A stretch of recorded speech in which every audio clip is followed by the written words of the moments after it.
Chapter 21:15. Gu Nianji was silent for a long time this time, so long that even her own team thought she couldn't hold on any longer. Her assistant asked softly, "Chief Gu, should we adjourn the court for now?" The corners of Gu Nianji's mouth twitched. "Let's ask about the situation first." She stared intently at Lu Anping and said, "A newly appointed diplomat? Lawyer Lu, I want you to know that this case was committed more than 2 months ago. If he is a diplomat now, I don't think diplomatic immunity can be used on him." Lu Anping thought to himself, "Don't tell me I don't even know that? Otherwise, how could I survive in the American legal profession?" He calmly took out the letter of appointment given to Kevin by the President of the United States and pointed to the date on it. "Lawyer Gu, please take a look. Our President appointed Kevin as a cultural counselor on the day before Christmas Eve last year, which was December 23rd. Christmas Eve is December 24th, and this letter of appointment has already taken effect." Lu Anping smiled faintly, looking as if he had a card up his sleeve. There was an uproar inside and outside the courtroom. The people sitting next to Gu Nianji looked at each other and wondered why they didn't know anything about it since it had already been filed with the Ministry of Foreign Affairs. If they knew that Kevin was a U.S. diplomat when they arrested him, why didn't the Ministry of Foreign Affairs inform them? The internet outside the courtroom was also agitated, and some people even deliberately started a discussion. What's wrong with being a diplomat? If a prince breaks the law, he will be punished the same as a commoner, let alone a diplomat. The person above is either stupid or vicious. Is a diplomat the same as a prince? Besides, how can there be a real prince in modern society? Even if there is, he's just a mascot. Does he have any real power? The person above is stupid pink. Do you know about the Saudi prince? Does he have any real power? The person above, don't deliberately change the concept. Diplomatic immunity can't be cleared, they just have it. If you don't like it, jump off a building. This wave of public opinion was obviously not good for Gu Nianji and the Ministry of Foreign Affairs. The group of big shots sitting in the conference room of the Imperial Military Headquarters watching the live broadcast of the trial were all very surprised. Speaker Long looked at Prime Minister Bai and said unhappily, "Old Bai, what do you mean? Is the Ministry of Foreign Affairs deliberately holding us back?" Prime Minister Bai smiled bitterly. "This is the first time I've heard of this. Don't worry, Old Long. I'll get someone to ask and see what's going on." While they were conducting an internal investigation, Lu Anping had already laid out all the procedures. This included the letter of appointment from the President of the United States, a copy of which had been filed with the Wuxia Empire's Ministry of Foreign Affairs, and the effective date. It was exactly the day before Kevin's crime. In other words, on Christmas Eve, he was already officially recognized by both sides as the cultural counselor of the UA Embassy in the capital. This position was neither too high nor too low. It was the lowest level of diplomatic immunity. However, it did not have any real power. It was just like an honorary position. In the United States, Congress did not even need to approve it. The president alone could make the call. Gu Nianji's eyes narrowed when she thought about the unreliable president in the United States. It was indeed something he could do. Her fingers were tapping on the plaintiff's stand in front of her, and her expression didn't change at all. After Lu Anping presented all the evidence, he immediately requested the military court to dismiss the case and not allow any appeal. He said, "It's not a question of jurisdiction, it's a question of not being able to sue at all." Gu Nianji interrupted him rudely and asked in a deep voice, "If that's the case, why did you still fight for jurisdiction for 2 months? Were you deliberately stalling for time?" Her words hit the nail on the head. Even Lu Anping, who had been calm in the face of danger, paused for a moment. He smiled awkwardly and said, "How is that possible? Why is it not possible? Do you think everyone is stupid?" Gu Nianji pointed to the filing records of the Ministry of Foreign Affairs that her team had just transferred over and said, "Yes, the appointment letter from the President of the United States was indeed dated December 23rd, but when we got it to the Ministry of Foreign Affairs of our country, it showed that it was yesterday. Why did you wait more than 2 months to file it? Didn't you fight for more than 2 months to get this backdated retroactive appointment letter?" In other words, the appointment letter was actually obtained recently, but the date on the appointment letter they fought for was backdated, so it was earlier than the actual date of the appointment. However, this situation was clearly fraudulent, but it was approved by the Ministry of Foreign Affairs of the Wuxia Empire. This was even more outrageous. Lu Anping spread his hands and made a "what can you do about it" gesture. He smiled and said, "No matter what, this is the effective appointment letter signed by our president, and it was also filed and approved by the Ministry of Foreign Affairs of the Wuxia Empire. This means that you also recognized Kevin's diplomatic status from December 23 last year. This case happened on the night of December 24 last year. At that time, Kevin was already recognized as a diplomat by both sides and enjoyed diplomatic immunity according to the law. As for why we still fought for jurisdiction for 2 months, we were happy to, and your court also filed the case. Why didn't we fight? Gunyenji sneered.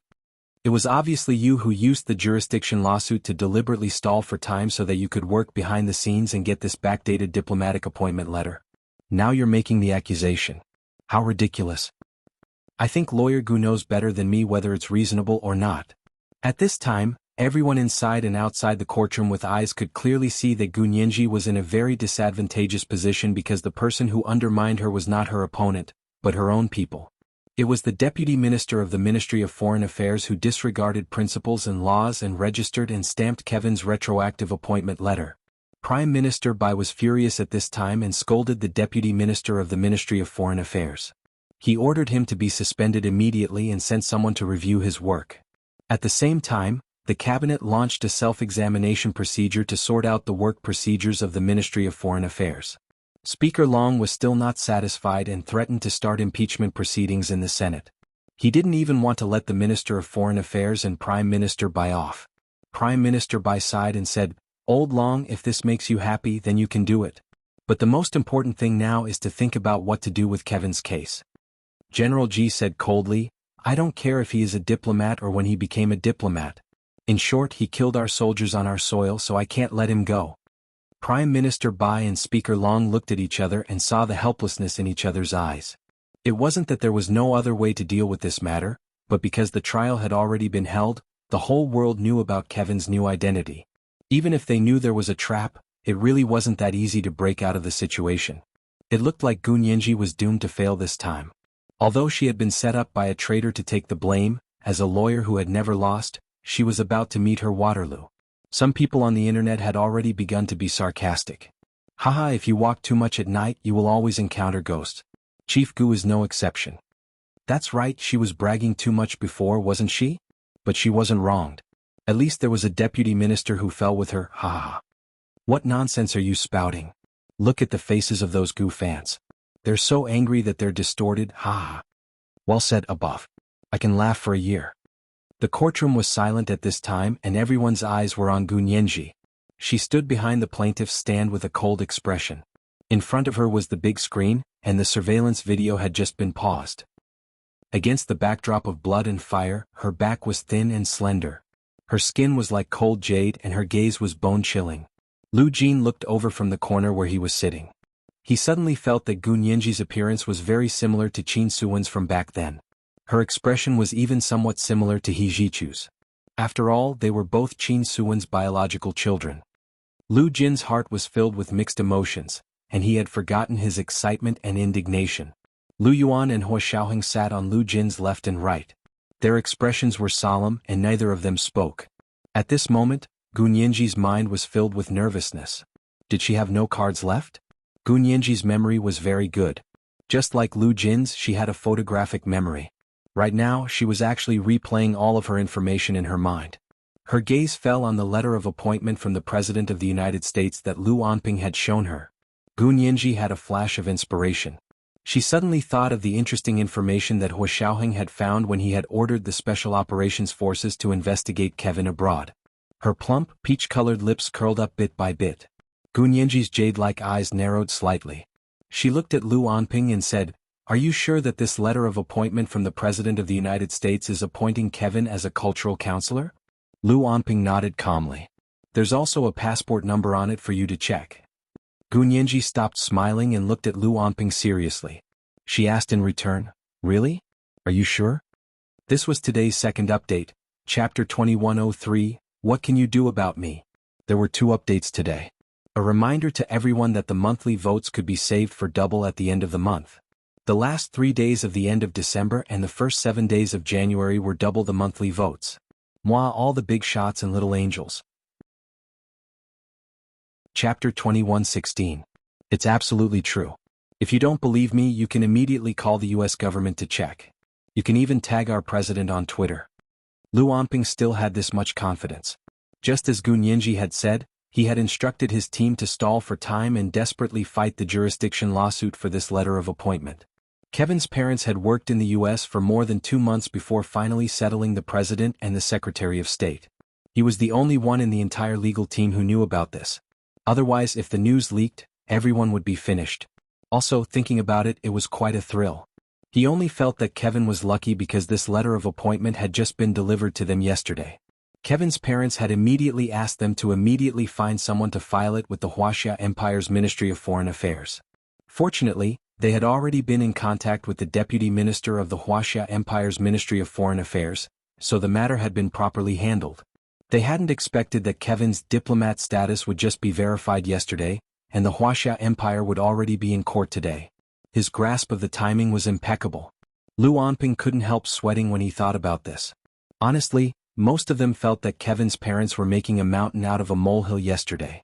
Also, the Wuxia Empire was on the Spring Festival holiday, so they had to find someone on duty through the Deputy Minister to go to the Ministry of Foreign Affairs to file. They had originally suggested slacking off and waiting for the Ministry of Foreign Affairs to officially start work today. Only Lu Onping was more cautious, and he never disobeyed his employer. No matter how difficult it was, as long as he had the opportunity to do it, he wouldn't slack off. It turned out that this attitude and principle of doing things was correct. At least it showed that he had exercised his due diligence. While Lu Onping's thoughts were running wild, Gu Nianji looked down at the letter of appointment. She had already read it out and said, "This letter of appointment appoints Kevin Laris, who is currently in court, right? I also have proof of identity here if Lawyer Gu would like to see it." The corners of Lu Onping's mouth twitched as he also took out Kevin's proof of identity. He gave one to Gu Nianji, one to the judge, and one to the reporter who was listening. Since he dared to publicize it with great fanfare, and he had the letter of appointment from the President of the United States and the Secretary of State's signature, Kevin's proof of identity shouldn't be a problem. Gu Nianji raised her eyebrows. She hadn't even mentioned it, but Lu Onping had already taken the initiative to take out Kevin's identification. It seemed like they had indeed made ample preparations. She took Kevin's identification document from Lu Onping and glanced at it quietly. She then turned on the portable scanner and scanned Kevin's diplomatic appointment letter and identification documents into the computer. She then put them on the big screen and replaced the surveillance video of the gunfight that had captured Kevin. The audience in the courtroom looked up and saw 2 documents side by side on the big screen. Both documents were written in both English and Chinese. On the left was the letter of appointment signed by the President of the United States and the Secretary of State. On the right was Kevin's identification document. Gu Nianji picked up the laser pointer and pointed at Kevin's identification document. "Everyone, please take a look at this identification document. Kevin Laris, born in 2XXX, New York. Father John Laris, mother Kelly Lee." From this, everyone can see that Kevin Laris received his education in New York from primary school to university. He graduated from Columbia University in New York 10 years ago and immediately joined Wall Street after graduation. In 10 years, he rose from a junior financial analyst all the way to a senior executive of Carlyle International Investments. This resume is indeed beautiful. Gu Nianji was full of praise. Lu Onping's relaxed brows furrowed again. This was because he knew Gu Nianji's style too well. This young female lawyer had never said a single word of nonsense in court. Nor had she ever praised her opponent. Now, she was actually praising the defendant as the prosecution's lawyer. It was truly too strange. Lu Onping's heart was in his throat. He was like a person waiting for the second shoe to drop. He nervously waited for Gu Nianji to continue speaking. Gu Nianji put down the laser pointer in her hand and turned to look at Lu Onping. She smiled. "Lawyer Lu, how long have you known the defendant, Kevin?" "Mr. Kevin is my client. I didn't have a selfless relationship with him in the past," Lu Onping said very cautiously, afraid to fall into Gu Nianji's trap. Gu Nianji nodded. "So that means you came to Wuxia to see Kevin after the case, right?"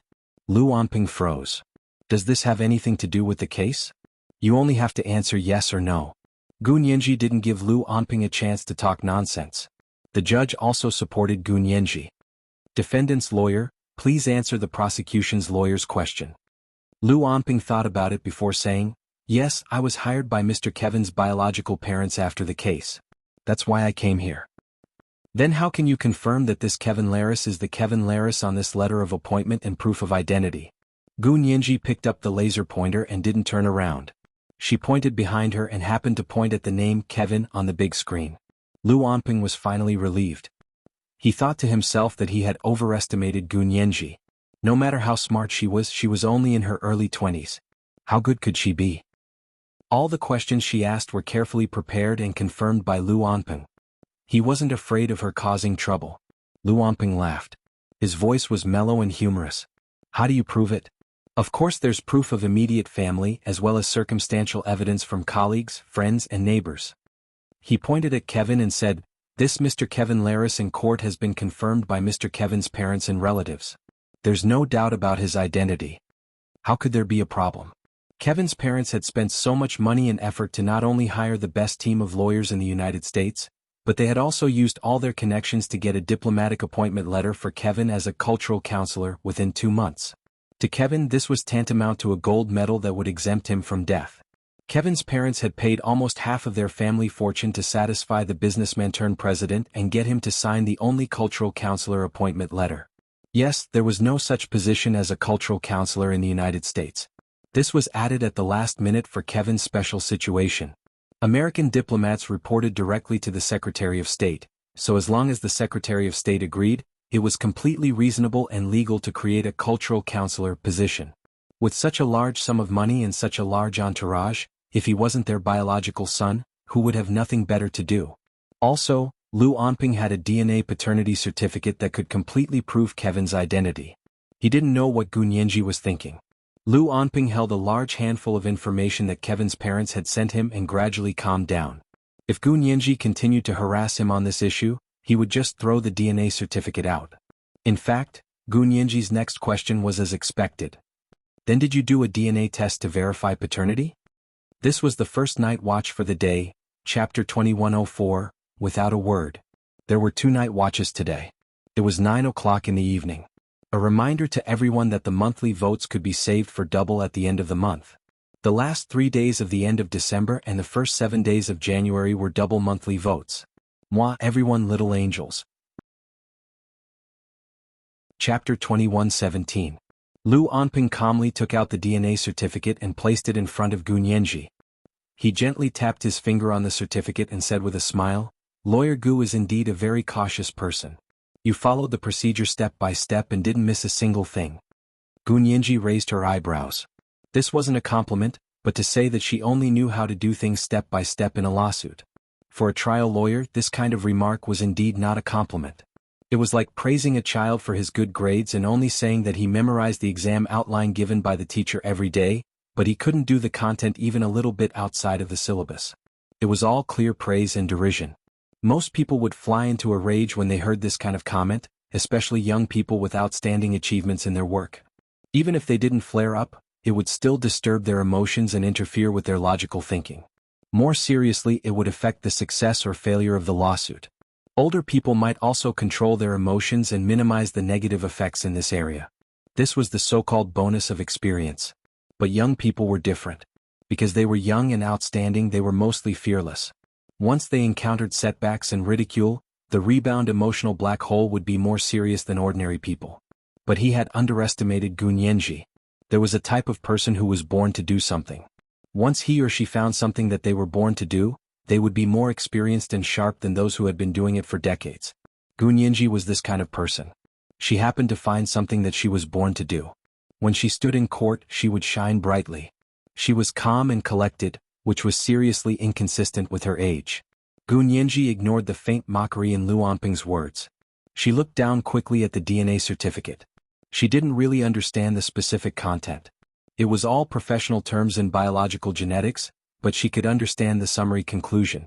This DNA certificate was saying that the Kevin Laris in court was the biological son of John Laris and Kelly Lee from New York. Gu Nianji nodded and looked at the date on the DNA certificate. Even a paternity certificate was made.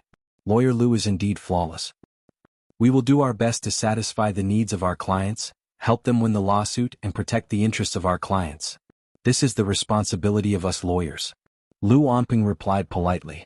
Gu Nianji placed the 3 documents in front of her and thought that if Kevin was recognized as a diplomat, then he would enjoy diplomatic immunity, especially immunity from criminal prosecution. He would not be prosecuted by the country where he was located and would not be obligated to testify in court. It was amazing that the other party could think of this move. Gunyenji couldn't help but give them a thumbs up. However, a like was just a like. If he wanted to expose it, he would still have to. Gunyenji brushed the DNA document with her hand, as if to brush away some invisible dust. Raising her eyes, she glanced at Kevin, who was still in a daze and seemed to be immersed in his own world. She then looked at the arrogant lawyers in his legal team who thought they had already won. Gunyenji chuckled. These proofs and documents are indeed very good. They perfectly extricate Kevin from this case. Since Lawyer Gu has admitted it, does that mean we don't have to fight this case anymore? My client has been detained for 2 months and has been physically and mentally injured. His mental and physical state is very unstable. I request that the court release my client on the spot and compensate us for all our losses, including but not limited to legal costs, lost working time and punitive civil damages. When the Indian lawyer saw this, he couldn't wait to stand up and make a concluding statement. Lu Onping glanced at him and slowly sat down, leaving the performance to him. Gunyenji secretly praised Lu Onping for being crafty old foxes from both worlds. His sensitivity was truly unparalleled. She lazily raised her hand and said, "Objection. Defense lawyer, this case has just begun. Why are you in such a hurry? You've already waited for more than 2 months. You don't mind waiting a few more hours, do you? I don't think there's any point in fighting this kind of case with diplomatic immunity. If you keep fighting, you'll have a diplomatic dispute with the United States." The Indian lawyer, Arif, bluffed and threatened Gunyenji. He only hoped that she would stop so they could end the case and return to the United States. He had been here for more than 2 months and he missed his family very much. Gunyenji smiled and said, "We know what we're doing, but thank you for the reminder, Mr. Arif." She then ignored the defense team and directly faced the judge. "Your Honor, I still have a few questions to ask the defense team." The judge looked at her worriedly and knocked with the gavel. "Granted." Gunyenji bowed slightly to express her gratitude, then turned to look at the Indian lawyer, Arif, who had stood up. "Mr. Arif, can you represent your client, Kevin, with full authority?" "Of course, we signed a full authority agreement," Arif said warily. His brown eyes stared at Gunyenji like an eagle preying on a chick. The lawyer and client's agreement had different scopes of authority, and full authority was the highest of them all. This meant that what he said on behalf of the defendant in court was almost the same as what the defendant said himself.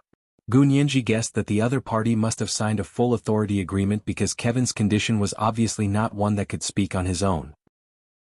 Whether he was truly physically and mentally exhausted or pretending to be mentally ill, he wouldn't allow himself to answer Gunyenji's questions. For rich people, they wouldn't say a word when it came to matters related to the law. They were always represented by professional lawyers. This was because lawyers knew what to say and what not to say. This was a sign of their professionalism. Gunyenji also knew that she couldn't directly dig out evidence from Kevin's mouth, so her idea from the beginning was to start with his team of lawyers.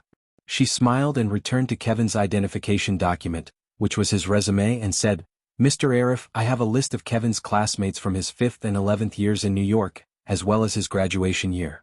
Can you ask your client to circle the names of the 5 classmates he's most familiar with?" As she spoke, Gunyenji took out the 3 classmate books she had prepared. Arif was amused when he saw it. He thought this female lawyer was too stupid. How had she ever won a lawsuit in the past? The classmate books she took out not only had names but also photos. Was this a free-point question? Arif immediately walked out of the dock and took the classmate books from Gunyenji's hands. He happily showed them to Kevin. Lu Onping, who was sitting next to the dock, also smiled and shook his head. He thought to himself that he had indeed overestimated her. However, when he watched Arif place the classmate books in front of Kevin and saw Kevin slightly startled, Lu Onping's fingers secretly curled up. He was actually a little nervous. This was the second update of the day, Chapter 2105, This is a free-point question. There were 2 updates today. A reminder to everyone that the monthly votes could be saved for double at the end of the month. The last 3 days of the end of December and the first 7 days of January were double the monthly votes. Moi, everyone, little angels. Chapter 2118. Kevin's face was still expressionless. He didn't even look at the student books. His lips were pursed tightly, and 2 wrinkles even appeared on his thin face. Gunyenji didn't say anything and waited quietly for 5 minutes before walking over to Kevin. She leaned over slightly and asked with a smile, "Mr. Kevin, why aren't you saying anything? Do you not know him?" Kevin still had a blank expression on his face, as if he was immersed in his own world. The corners of Gu Nianji's mouth twitched as she turned to look at the Indian lawyer Arif, and the lead lawyer Lu Onping, and said with a smile, "That's really strange. Since you say this is Kevin Laris, then why isn't he even willing to circle out the classmates he's familiar with? Do you not know him? Or do you not know him at all?" The Indian lawyer Arif immediately cried out, "Objection. The prosecution's lawyer made baseless accusations against my client and harmed my client's right to reputation." Gu Nianji shrugged and folded her hands behind her back as she took a step back. She cocked her head and continued to look at Kevin. It was as if she had never seen him before. Her gaze was heavy and so sharp that people didn't dare to meet her eyes. However, Kevin remained expressionless. He only shifted his gaze slightly to look at the tips of his toes that were pressed together. "TSK, is it that difficult? I've already placed the student books with names and pictures in front of you. Can't you even circle out 5 classmates you're particularly familiar with? Don't tell me you really don't know any of them?" Gu Nianji said airily as she tapped her finger on the defendant's stand in front of Kevin, but her eyes were on Lu Onping. The corners of her lips curled into a playful smile as she said slowly, "Lawyer Lu, what's going on? Can you explain? You said he's the Kevin Laris in this ID, but he doesn't seem to want to admit it." The corners of Kevin's eyes twitched uncontrollably when he heard this. In a place where no one could see, his hands clenched into fists, but he quickly unclenched them. How treacherous. The same thought surfaced in both Kevin and Lu Onping's minds at the same time. The members of the legal team suddenly thought of a possibility as well, and their expressions darkened. As for the Indian lawyer Arif, he stood there with his mouth agape, obviously aware of Gu Nianji's intentions. Gu Nianji's move seemed to be an understatement, and she was even giving her opponent a free hand. However, if Kevin really took it, he would lose at least half of the lawsuit. The people in the courtroom began to whisper to each other, discussing why the defendant was unable to fulfill such a simple request from the prosecution. The people who were watching the live text broadcast outside the court were even more interested. Countless reliable and unreliable speculations immediately spread on the internet at lightning speed. Some said that Kevin's identity was fake, but they were immediately defeated by the DNA paternity certificate. There was no way to fake the DNA. It could be tested immediately in court. Kevin's legal team was made up of the most famous lawyers in the United States. They would not make such a mistake that could be seen through immediately. But why didn't Kevin identify his former classmate? Some people began to defend Kevin on the internet. "Everyone, it's easy for you to say that. Who here can remember a 5th grader from elementary school?" That's right. Even if they were university classmates, everyone has changed so much after graduating more than 10 years ago. Who would remember? Of course, this argument was quickly refuted. Previous poster, don't use your brain when you speak. Even if you don't remember your elementary school classmates, then how about your high school and university classmates? Previous poster +1. Even if their looks have changed, the photos are there, and you are not required to identify their current appearances. What's there to not remember? Just as everyone was debating endlessly, someone suddenly posted a comment. "I suddenly realized Chief Gu's move is too good. Kevin is now in a dilemma. If he identifies his former classmate, it proves that he is mentally normal, thinks clearly, and has normal cognitive abilities. This way he can no longer use mental illness as an excuse to get away with it. But if he doesn't identify them, Chief Gu can use this as an excuse to suspect Kevin's identity is fake. So whether he admits it or not, he's already in trouble. What about the DNA certificate? I think there's a big loophole in your logic." The people inside and outside the courtroom were arguing heatedly. Gu Nianji seemed to want to give an explanation to the debate. She smiled and began to ask the defendant's legal team. "May I ask the defense lawyers, if Kevin can't identify his former classmate, can I prove that his identity is different from the identity you have proposed?" Questioning Kevin's identity was proving that he wasn't the appointed diplomat. In other words, he couldn't enjoy diplomatic immunity. Lu Onping's face was livid as he squeezed out the words from between his teeth. "Lawyer Gu, when you questioned my client's identity, did you forget about the DNA certificate? Isn't that enough?" Gu Nianji spread her hands and said seriously, "I didn't forget about his DNA certificate. But that DNA certificate can only prove that he is related to John Laris and Kelly Lee. It can't prove that he is the same person as the person on this appointment letter and identity certificate." "Lawyer Gu, you're twisting words and forcing logic. I'm being realistic." Gu Nianji put Kevin's resume on the big screen again and said, "Please take a look, everyone. A person's attributes include not only biological attributes, but also social attributes. Biological attributes are DNA, and social attributes are his sense of social existence since he was young. The school he went to, the friends he made, the people he met, and the things he did, all of these things combine to form a complete person. He has both biological and social attributes. But now Mr. Kevin can't confirm his previous social experience. He can't even identify his former classmates. Shouldn't we reasonably suspect that Mr. Kevin's social attributes are different from the person appointed on this appointment letter? Lu Onping was blinded by Gun Yenji's tricks. She almost messed up the deal that was already set in stone. Lu Onping immediately made a decision. He stood up abruptly and walked in front of Kevin. He knocked on the table of the dock and said in a low voice, "Mr. Kevin, you must identify him." After a pause he said, "It's just recognizing a few classmates. It's no big deal. Anyway, the other party can only pester the issue of the diplomat. As long as we can prove that you're the cultural counselor, other problems won't be a problem." He said it vaguely, but Kevin could hear between the lines. In other words, as long as they could prove that he was a diplomat, then the mental illness they had prepared would actually be useless. Kevin's eyes had been blank for a long time, and his face was stiff. He hadn't said a word. After hearing Lu Onping's words, his eyes rolled, and his entire body seemed to come back to life. Slowly raising his hand and rubbing the back of his neck, Kevin looked at Gun Yenji and said, "Give it to me. I'll identify him." Gun Yenji's smile froze.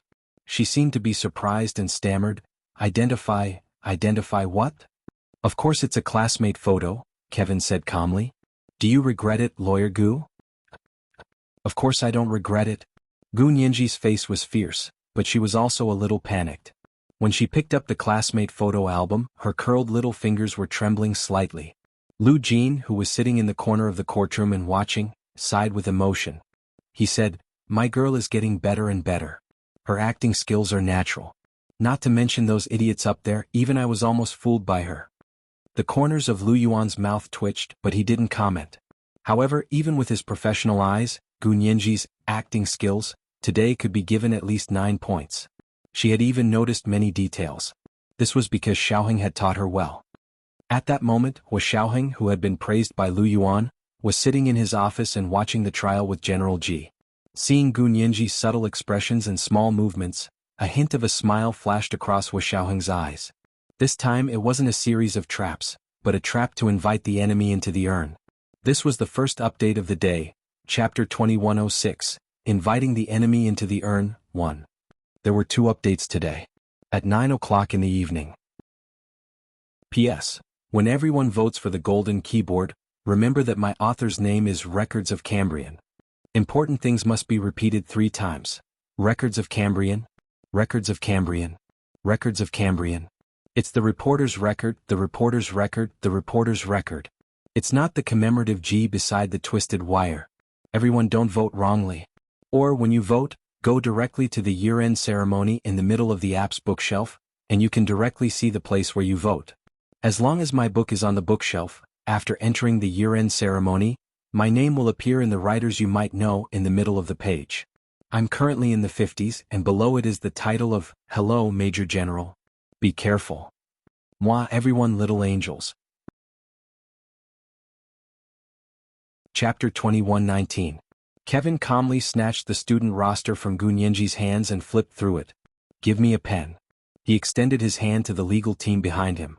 The Indian lawyer, Arif, immediately passed his pen over. Kevin took the pen and flipped through the student roster while randomly circling 5 students. 2 were 11th grade students that Gun Yenji had requested, and the other 3 were his senior classmates.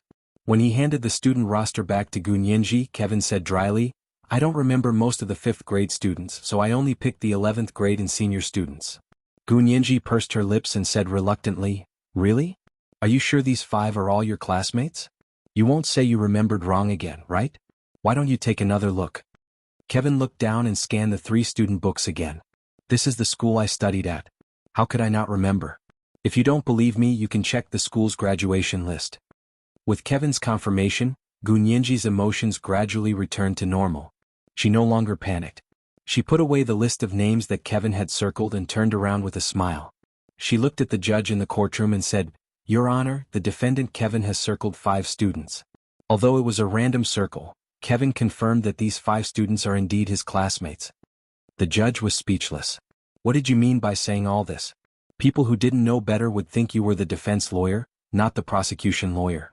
The judge wasn't the only one who thought that. Even Kevin's American legal team looked at Gu Nianji in confusion. They didn't understand what she was trying to do. Only Kevin secretly clenched his fists and lowered his eyes. His gaze flickered and he felt uneasy for the first time. As expected, not long after, Gu Nianji connected to the big screen in the courtroom again. She gestured to the tech guy and said, "I'm going to play 5 interview videos now. Please lower the volume." When the surveillance video was played earlier, the volume had to be especially loud to be heard. Now that it was a video dedicated to the interview, the volume was still so loud that it deafened everyone's ears. The tech guy adjusted in time and lowered the volume.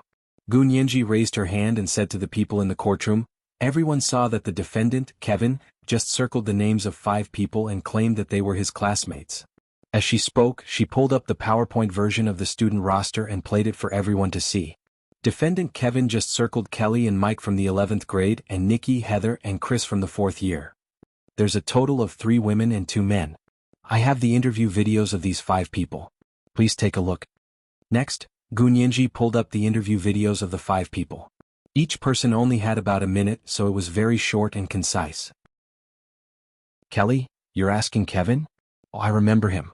He was a shy little boy who didn't like to talk to others. I remember him because he once showed off his tea ceremony from Japan.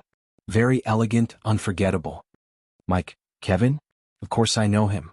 Although we didn't have many classes together in the entire grade, there weren't many people who didn't remember him. Although he looked small, he could fight very well. He was a karate master. Nikki, Kevin? I think I had a classmate like that, but we only had a few classes together. I'm not familiar with him. Heather. Kevin was a male classmate who knew how to cook. We used to be very familiar with his dorm room. We went out for a picnic together and the Japanese sushi he brought was very delicious. I haven't had such delicious sushi since graduation. Chris, I'm relatively familiar with Kevin. He's Japanese American, and apparently his ancestors came to the United States during World War II. Oh, right, his grandparents were also imprisoned in a concentration camp, the Japanese American concentration camp in the United States. I sympathize with what they went through. If they didn't do anything wrong, then it's wrong to be imprisoned in a concentration camp. The 5-minute video ended, and the smile on Gu Nianji's face grew wider. Everyone else was still frowning as they pondered Gu Nianji's intentions, but Lu Onping's heart skipped a beat as he realized a problem. However, he was very cautious and wouldn't speak rashly without thinking it through. However, the Indian lawyer Arif was already yelling, "What does lawyer Gu mean? My client just randomly circled a classmate, and you've already obtained the interview video. This was simply unimaginable. You're faking it? These videos are all fake." Gu Nianji smiled slightly. What's so hard to understand? Mr. Arif, I actually have all of Mr. Kevin's interview videos with his 5th-, 11th-, and 4th year classmates. So no matter whose name Mr. Kevin chooses, I can immediately show you the relevant interview video. All I need is a search function. Gu Nianji shrugged and looked at him with a relaxed smile. The Indian lawyer Arif stared at Gu Nianji with his mouth agape. There was only one thought in his mind: is this even possible? As expected, this woman was so famous at such a young age. It really wasn't a publicity stunt. The Indian lawyer was speechless and Lu Onping didn't say a word. The white lawyer, Paul Creedon, sitting on the right, spoke in Mandarin with a Southern American accent. But even if your interview video is real, what does that mean? Paul spoke carefully. His Mandarin wasn't as fluent as Arif's and Lu Onping's, but he didn't use the wrong grammar or rhetoric. He only spoke with a Southern American accent, like a straight tongue that couldn't be bent. These 5 people all confirmed that my client is their classmate. Doesn't this prove that his identity is beyond doubt? He is Kevin Laris, the cultural counselor appointed by our President and Secretary of State to the Wuxia Empire, so he has unquestionable diplomatic immunity. This is a false accusation, and he shouldn't be standing here on trial from the beginning. I urge the Wuxia military court to immediately withdraw the case and compensate my client for all his losses, including but not limited to legal fees. Gu Nianji snorted and shook her head. Lawyer Paul is most concerned about legal fees as expected. This is the right direction and I agree with you. Paul was in his 60s, so he naturally wouldn't be angered by Gu Nianji's insinuations. He bowed slightly and said, "The legal fees are already quite a large expense for my client. Gu Nianji nodded and said sympathetically, "That's true. You are all famous criminal trial lawyers in the United States, and everyone's appearance fees are very high. With so many people gathered together and staying in the Wuxia Empire for more than 2 months, the accumulated legal fees are already astronomical." The Indian lawyer Arif snapped out of his daze and immediately said, "Thank you, Lawyer Gu, for settling the bill for us, but at this time shouldn't we be discussing how to withdraw the case and compensate my client?" Gu Nianji's eyes drifted over and her fingers tapped lightly. The video on the computer changed and it was no longer Kevin's interview. Instead, it was Kevin's executive resume at the Carlyle Corporation, as well as his identity verification when the Imperial Capital High Military Court filed the case. Gu Nianji's voice suddenly became serious. "Everyone please take a look.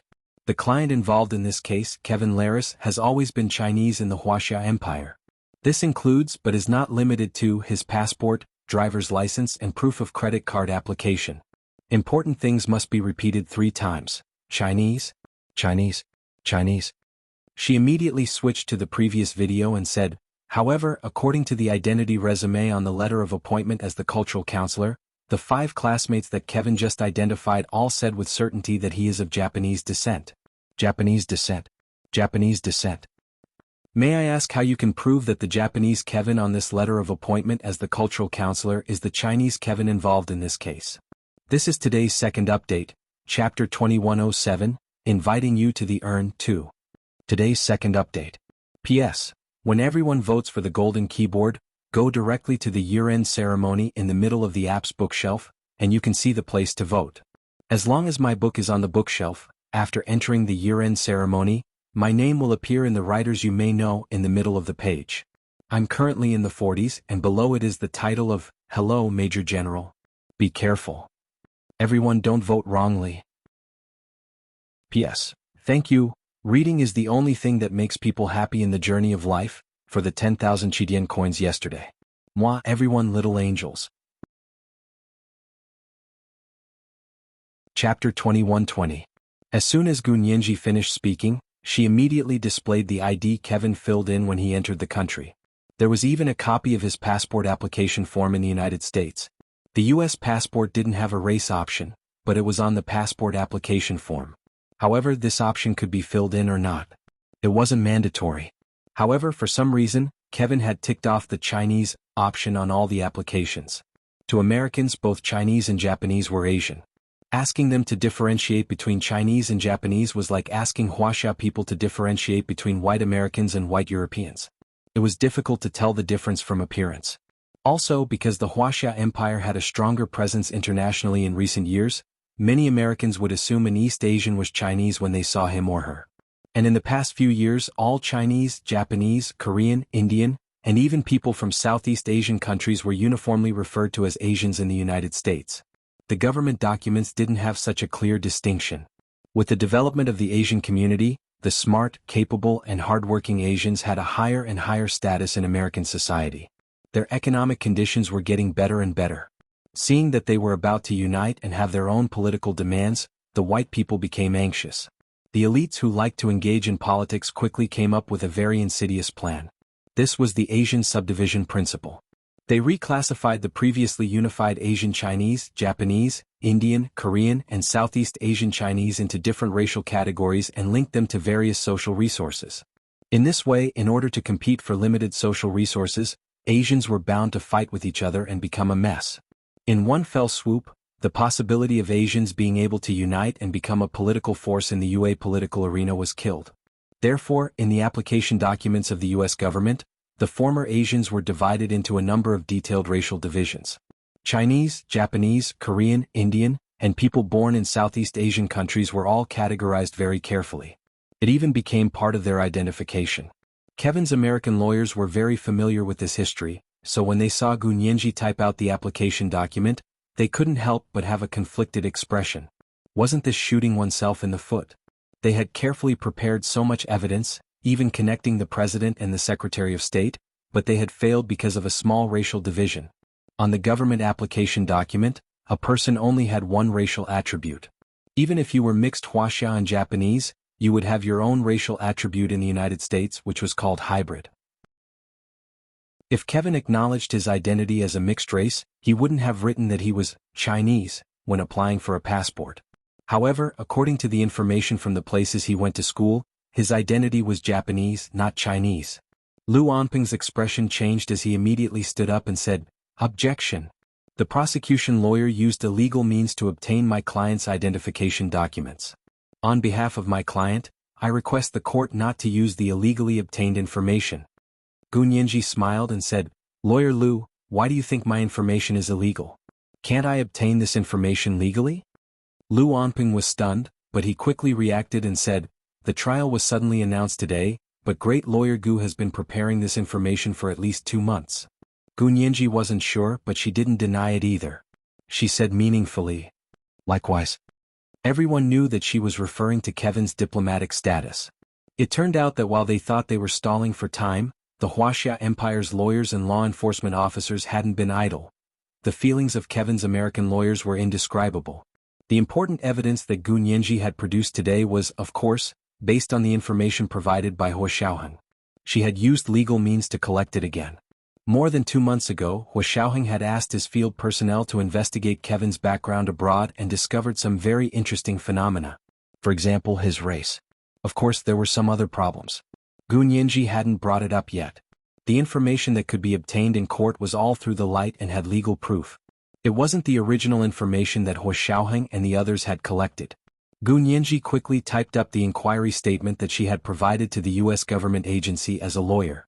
Lu Onping felt like he had been punched in the face. He asked in surprise, "How can the U.S. government agency provide you with this information that involves the privacy of citizens? This is illegal."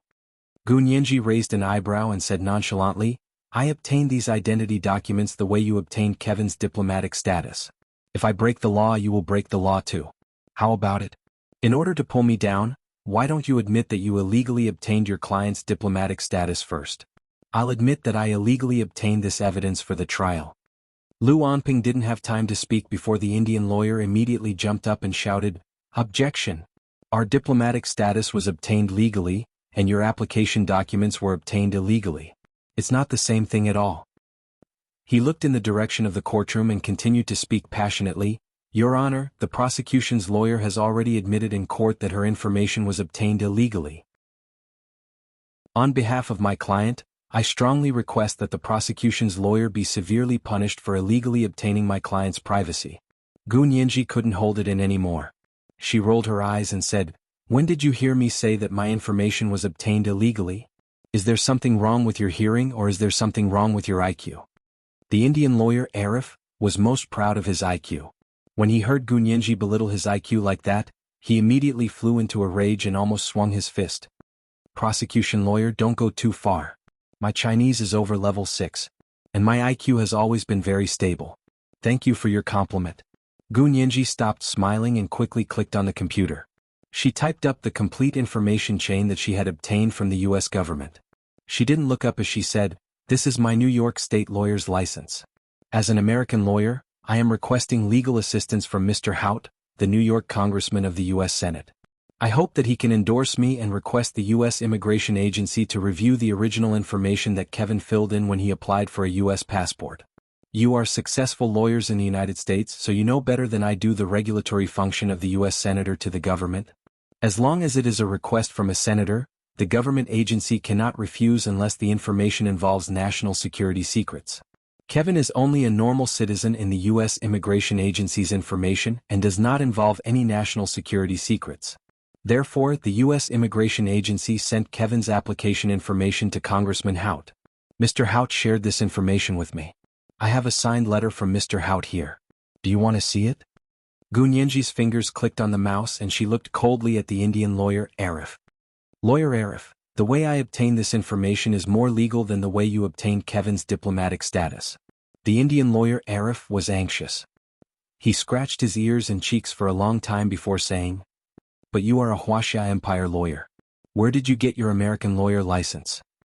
2 years ago, I interned with my mentor, Professor He Jichu, at the U.S. Congress for 6 months. Gu Nianji calmly tossed out He Jichu. Although He Jichu had only been in this world for 4 years, he had already made a name for himself in the American legal world. When Gu Nianji mentioned Hijichu, even the Indian lawyer Arif was stumped.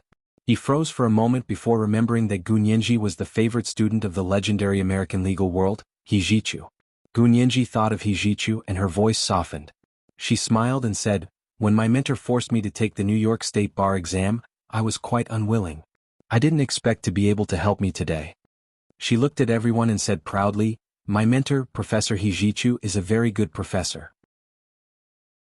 He is the kind of hardcore professor who would send mercenaries to rescue you even if you were captured by terrorists and bring you back to complete your thesis." This is the first chapter for today, Chapter 2108, Inviting the Enemy to the Urn, 3. Today is Monday again. Let me remind my dear friends about your recommendation tickets. Monday's recommendation tickets are very important. It's 2 o'clock today. At 9 o'clock in the evening the next day. P.S. I'll be taking a vacation after this week. I plan to stay at home and save my manuscripts. I'll try to write more next month and return all the tips and chapters. Moi everyone little angels. Chapter 2121. I haven't posted a single chapter for a long time. Today I was reminded by my lovely book friends to post a single chapter. Knock on the blackboard to highlight the main point. The author of Hello, Major General is Records of Cambrian. When my dear friends from Chidian voted for the Golden Keyboard Assistant, remember that it should be Records of Cambrian. Important things to repeat 3 times. Records of Cambrian. Records of Cambrian. Records of Cambrian. Records of Reporters. Records of Reporters. Records of Reporters. Not the commemorative G beside the twisted wire. After reading my works for so many years, my dear friends can't even figure out my author's name? Also, my author's name has a profile picture. Profile picture. Profile picture. A knockoff doesn't have a profile picture. And no books. Not a single one. Don't vote for the wrong person, the confused author cried in front of the keyboard. Yes, these words were typed by rolling on the keyboard. Also, today is Monday, my dear friends, please vote for me. Vote for all. Save the monthly votes and vote for double at the end of the month. Thank you. P.S. Today's first chapter has been updated, just flip to the previous chapter. At 9 p.m. the next day. To download the latest TXT ebook of this book, please click Reading on Mobile Phone, Post a Book Review. For convenience of reading next time, you can click on the Collect button below to record the reading record of Hello, Major General Author Records of Cambrian, free single chapter. Next time you open the bookshelf, you can see it. Please recommend this book to your friends, QQ, blog, WeChat, etc. Thank you for your support. Chapter 2122. Hijichu's name was an unsurpassable existence in the minds of the American lawyers hired by Kevin. He had never actually gone to court to fight a criminal case, but he had consulted other lawyers on criminal cases. His ideas were always on point and could turn the tables. The cases he personally handled were all related to business mergers. The case that made him famous was the battle of words in Congress to help clear the obstacles for the merger of 2 large mobile companies. When American companies reached a certain scale, whether it was a merger or a breakup, they could no longer decide on their own. They needed the approval of Congress. Otherwise, if the antitrust label was put on them, those who wanted to merge would be foiled, and those who didn't want to merge would be broken up. They would be taught the iron fist of capitalism in minutes. Therefore, the lawyers who worked on business cases in the United States were all elites among elites. This was because such a large-scale business merger case needed to convince hundreds of high-ranking members of Congress who represented the interests of all parties. It was not like a criminal case, where one only needed to convince the judge and jury in court. The difficulty and intensity of the work was unimaginable for ordinary people. In an instant, all of them revealed expressions of yearning. Gu Nianji was very happy to see this. She glanced at them and said, "So the information I obtained is reasonable and legal. The defendant's lawyer's request is unreasonable. I hope the court can call it back." The judge in the courtroom discussed it with the clerk and agreed to Gu Nianji's request. "I agree to call it back. Defendant's lawyer, please provide evidence carefully and don't waste everyone's time." The Indian lawyer, Arif, flushed from the scolding. He sat down awkwardly and glared at Luomping next to him. He was the one who refuted first, but he was the one who was reprimanded later. The Indian lawyer, Arif, expressed his dissatisfaction. Gu Nianji nodded at the judge and thanked him. "Thank you, Your Honor." She turned to look at the defendant's doc and continued, "Because we discovered contradictions in the defendant Kevin's ethnic identity, our team conducted further investigations. As a result, We discovered that Kevin's identity had been filled out as Japanese from birth until he graduated from university. But when he applied for a passport to come to the Wuxia Empire a year ago, he chose the ethnic identity of Wuxia. Ever since he came to our country, he has always been active as a Chinese. He quickly blended in with everyone and no one suspected that he was not a Chinese. Gunyanji walked to Kevin's dock and knocked on the table. She asked with a smile, "Mr. Kevin, can you explain to everyone why you suddenly changed your ethnic identity before coming to Wuxia? Are you trying to hide something?" Kevin looked up and stared at Gunyanji for a while before replying calmly, "No, my father is Japanese and my mother is Chinese, so it doesn't matter what I choose." "Your father is Japanese?" Gunyanji raised her eyebrows. "But your surname Laris doesn't look Japanese." "Laris is an American surname." Kevin sneered and said sarcastically, "Lawyer Gu doesn't look like much. Didn't you say you investigated me? How could you not know that my father was actually a Japanese orphan adopted by the American Laris?" Gunyanji thought to herself, "Of course I know this, but why would I tell you?" She pretended to be surprised and said, "Then this American Laris should be your grandfather? How can you talk about him in such a casual tone? TSK, how unfilial." Gunyanji didn't object to directly calling the elders by their names, but her tone had to be respectful when speaking, or it would be very rude. The corners of Kevin's mouth twitched. "I'm answering your question. What do you mean by tone? Are you at your wit's end?" Gunyanji laughed. "Everyone knows you're at your wit's end. Mr. Kevin, your Chinese is quite good. As a Japanese American born and raised in the United States, you can also speak Chinese with a broadcasting accent. Your Chinese teacher growing up must be someone important." Gunyanji rested one elbow on the defendant's stand, as though she was tired from standing and needed support. She then asked, "Mr. Kevin, do you still remember who your Chinese teacher was growing up?" Kevin crossed his arms and leaned back in his chair. He said indifferently, "Is this question related to the case? Can I refuse to answer?" "No. This question is closely related to the case." Gunyanji looked at him without batting an eyelid. "If you don't answer, I'll have one more reason to suspect you of faking your identity." Even so, Kevin didn't directly answer Gunyanji's question. He glanced at Lu Anping, who understood what he meant and immediately asked the judge for a 10-minute recess. The judge agreed to his suggestion and asked them to leave to discuss countermeasures. In the small conference room next to the courtroom, Kevin asked Lu Anping, "Can I answer this question?" Lu Anping's brows furrowed tightly. "I don't see how important this question is. Why can't you answer it? I'm just asking you for advice." Kevin was also unhappy. "You can't give professional guidance and you're asking me instead? Is this how you do things?" Lu Anping's face flushed and paled at Kevin's words. Finally he said, "Then who are your Chinese teachers? Are they very good?" Kevin was speechless. He said unhappily, "You've been led astray by Gunyanji? I really can't figure out what this question has to do with the case. Is she really not wasting time or stalling for time? Once the trial starts, she won't be able to control the time." The Indian lawyer Arif tried to explain to Kevin, "As long as your Chinese teacher is fine, just say it. Let's see what tricks she has up her sleeve." Lu Anping was more cautious and careful. He thought about it before asking, "Then who are your Chinese teachers? Tell us, we'll do a quick background check first." Kevin had no choice but to say, "I've only had one Chinese private teacher since I was young, and that was Du Yueming. She taught me Chinese for 10 years from the age of 5 to 15. Du Yueming? Lu Anping's brows furrowed even more. That sounds familiar. She's very good. She now owns a very large Chinese language training center in the United States. She's no longer a private teacher." Kevin introduced Du Yueming's background information to him. Before she went to the United States, she was a host for the evening news program on the Wuxia Empire's national television station. Her Chinese is very fluent. Lu Anping understood and sighed in relief. No wonder Gunyanji said your Chinese is like a broadcast accent. It's truly extraordinary. So your Chinese was taught one-on-one by such a good person. Kevin smiled and looked at his watch. "It's time. Let's go back." When they returned to the courtroom, Gunyanji was still relentless. She asked who Kevin's Chinese teacher was. Kevin said confidently, "It's Madame Du Yueming. She taught me from the age of 5 to 15. I learned my Chinese from her." Gunyanji tilted her head and thought about it. "Du Yueming? Is that the Du Yueming I'm thinking of? She used to be a well-known host for the evening news program on the Wuxia Empire's national television station? That Du Yueming?"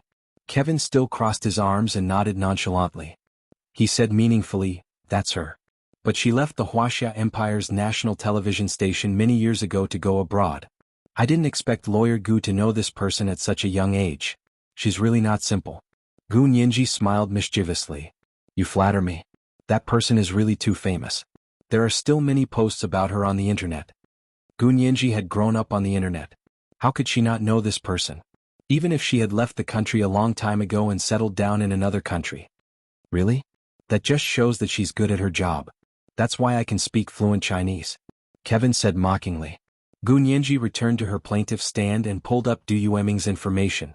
She put it on the big screen and pointed at Du Yueming's dignified and delicate profile photo. This was the most famous evening news host on the Wuxia Empire's national television station. She was already famous when she went abroad. As she spoke, Gu Nianji changed the topic. She looked at Kevin and said, Du Yueming taught Chinese abroad, so her net worth was very high. With her status, teaching a class of 100 people would have cost $5,000 a lesson 20 years ago. If you want to hire her as a private tutor, as far as I know, the price would only be higher than $5,000 a lesson. But Mr. Kevin, your family's annual income was less than $50,000 when you were young. May I ask how your parents were able to pay at least $5,000 a lesson to hire the famous Du Yueming to be your private tutor? Kevin was stunned. He opened his mouth, only to realize that his excuses were weak and feeble. Gu Nianji didn't allow him to speak. She quickly continued, "Don't tell me that Du Yueming taught you Chinese for free. Why would she do something like that for free? Your father hadn't made a name for himself yet, and his family wasn't rich or powerful. Why would she teach you Chinese for free?" Lu Anping rubbed his temples.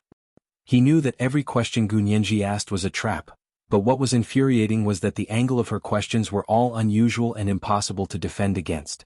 Fighting a lawsuit with her was exhausting. Kevin was still trying to think of a reasonable reason when Gu Nianji had already taken out Du Yueming's bank account and said, "Everyone, please take a look. This is Du Yueming's bank account from back then. It clearly shows that Du Yueming would deposit 4 checks into her bank account every week. Each check was for $5,000, and the person who signed the checks was John Laris. If I'm not mistaken, this John Laris is Kevin's father, John Laris. Mr. Kevin, tell me your father's annual salary was less than $50,000 20 years ago. How did he pay $20,000 a week to hire such an expensive private tutor for you when you were young? Where did the money come from?" This was the second update of the day, Chapter 2109, inviting you to the Earn 4. Today was Monday again. A reminder to everyone about your recommendation tickets. Monday's recommendation tickets were especially important. There were 2 updates today. Mwah everyone, my little angels. Chapter 2123. Kevin's hands gradually tightened. His palms were sweating, but he could barely maintain a normal expression on his face. He looked at Gu Nianji coldly and thought, how long has this woman been investigating him? How did she find out about something so long ago? Did she really find out about it in the past 2 months? If so, then her team's ability to act was too amazing. Kevin glanced at the team of lawyers he had hired from the United States, and a trace of hostility flashed in his eyes. Gu Nianji looked at him with a smile and had no intention of stopping. She continued to beat him when he was down. "Mr. Kevin, can you explain? Your mother has always been a housewife and has never worked. Your father's annual salary was Weibo more than 20 years ago. How did he afford a Chinese private tutor that exceeded his income level? I can't figure it out. Won't Mr. Kevin explain it to us?" Kevin looked away and snorted. "Lawyer Gu is so knowledgeable. Don't you know that there are people who don't live off their salary?" He then snorted. "Oh, I forgot. You're from an ordinary background and have an ordinary family background. How would you know how the rich live their lives?" He looked up and said dryly, "Back then, Princess Diana of England was only a kindergarten teacher. How did she marry into the British royal family and become the princess of the Crown Prince? I'm sure Lawyer Gu is also puzzled." "Oh yes, Princess Diana was a kindergarten teacher back then. How did she marry the Crown Prince of England and become the princess of the Crown Prince?" Gu Nianji actually began to gossip excitedly. Dianji's eyes were extraordinarily bright, like she was about to turn into a teenage girl chasing after her idol. The corners of Kevin's eyes twitched uncontrollably. He began to feel that something was wrong, but the arrow had to be fired. If he was the slightest bit careless, even his identity as a cultural counselor wouldn't be able to save him. Lu Onping also felt that something was wrong and raised his voice to stop Kevin from continuing. Lawyer Gu, Princess Diana was actually born into the Spencer family, which is second to none in the United Kingdom. This family has a tradition of marriage with the royal family. As for being a kindergarten teacher, it was just a job she did to pass time. It's just like how rich people like to do charity. No one would think they lived on that little salary.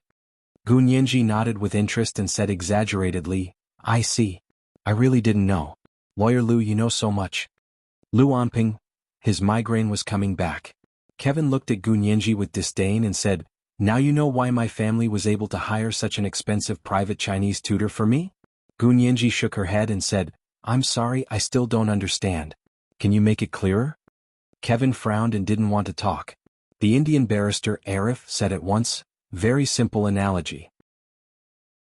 Princess Diana did not join the royal family because she was a kindergarten teacher, and my client did not use his father's annual salary to hire a private tutor. Oh? Then what do you rely on? Gu Nianji continued to ask with a smile. Her tone was gentle and her attitude was extremely kind. The Indian-born lawyer Arif blurted out, of course it's the family fortune. This was the so-called old money. Money, the blue blood family, compared to you upstarts who came later, I don't know how much higher. Gu Nianji chuckled. So, Mr. Arif is saying that the defendant, Kevin's father Laris, was born into an established family? You could say that. The Indian-born lawyer Arif nodded, then asked Kevin. Is that right? Kevin rolled his eyes. Of course, is there any other explanation? My father and mother's families have trust funds. The annual dividends are millions of US dollars, so why would they care about an annual salary of 50,000 US dollars? Gu Nianji waited for him to mention the trust fund. She quickly walked back to her plaintiff's stand and turned on the computer. She pulled up a series of documents and put them on the big screen again. She pointed with a laser pointer and said, isn't this the structure chart of the Laris and Lee families' trust funds? Kevin's pupils constricted imperceptibly, and his face darkened. He said coldly, you're messing with me. You clearly know where my family's money comes from, yet you still ask. Lu Onping immediately stood up and said, objection. My client's family fortune has nothing to do with this case. Counsel, please do not ramble on and waste everyone's time. The judge looked at Gu Nianji with some difficulty and said, Lawyer Gu, if this question is no longer an issue, we can move on to the next topic. Of course, Gu Nianji disagreed.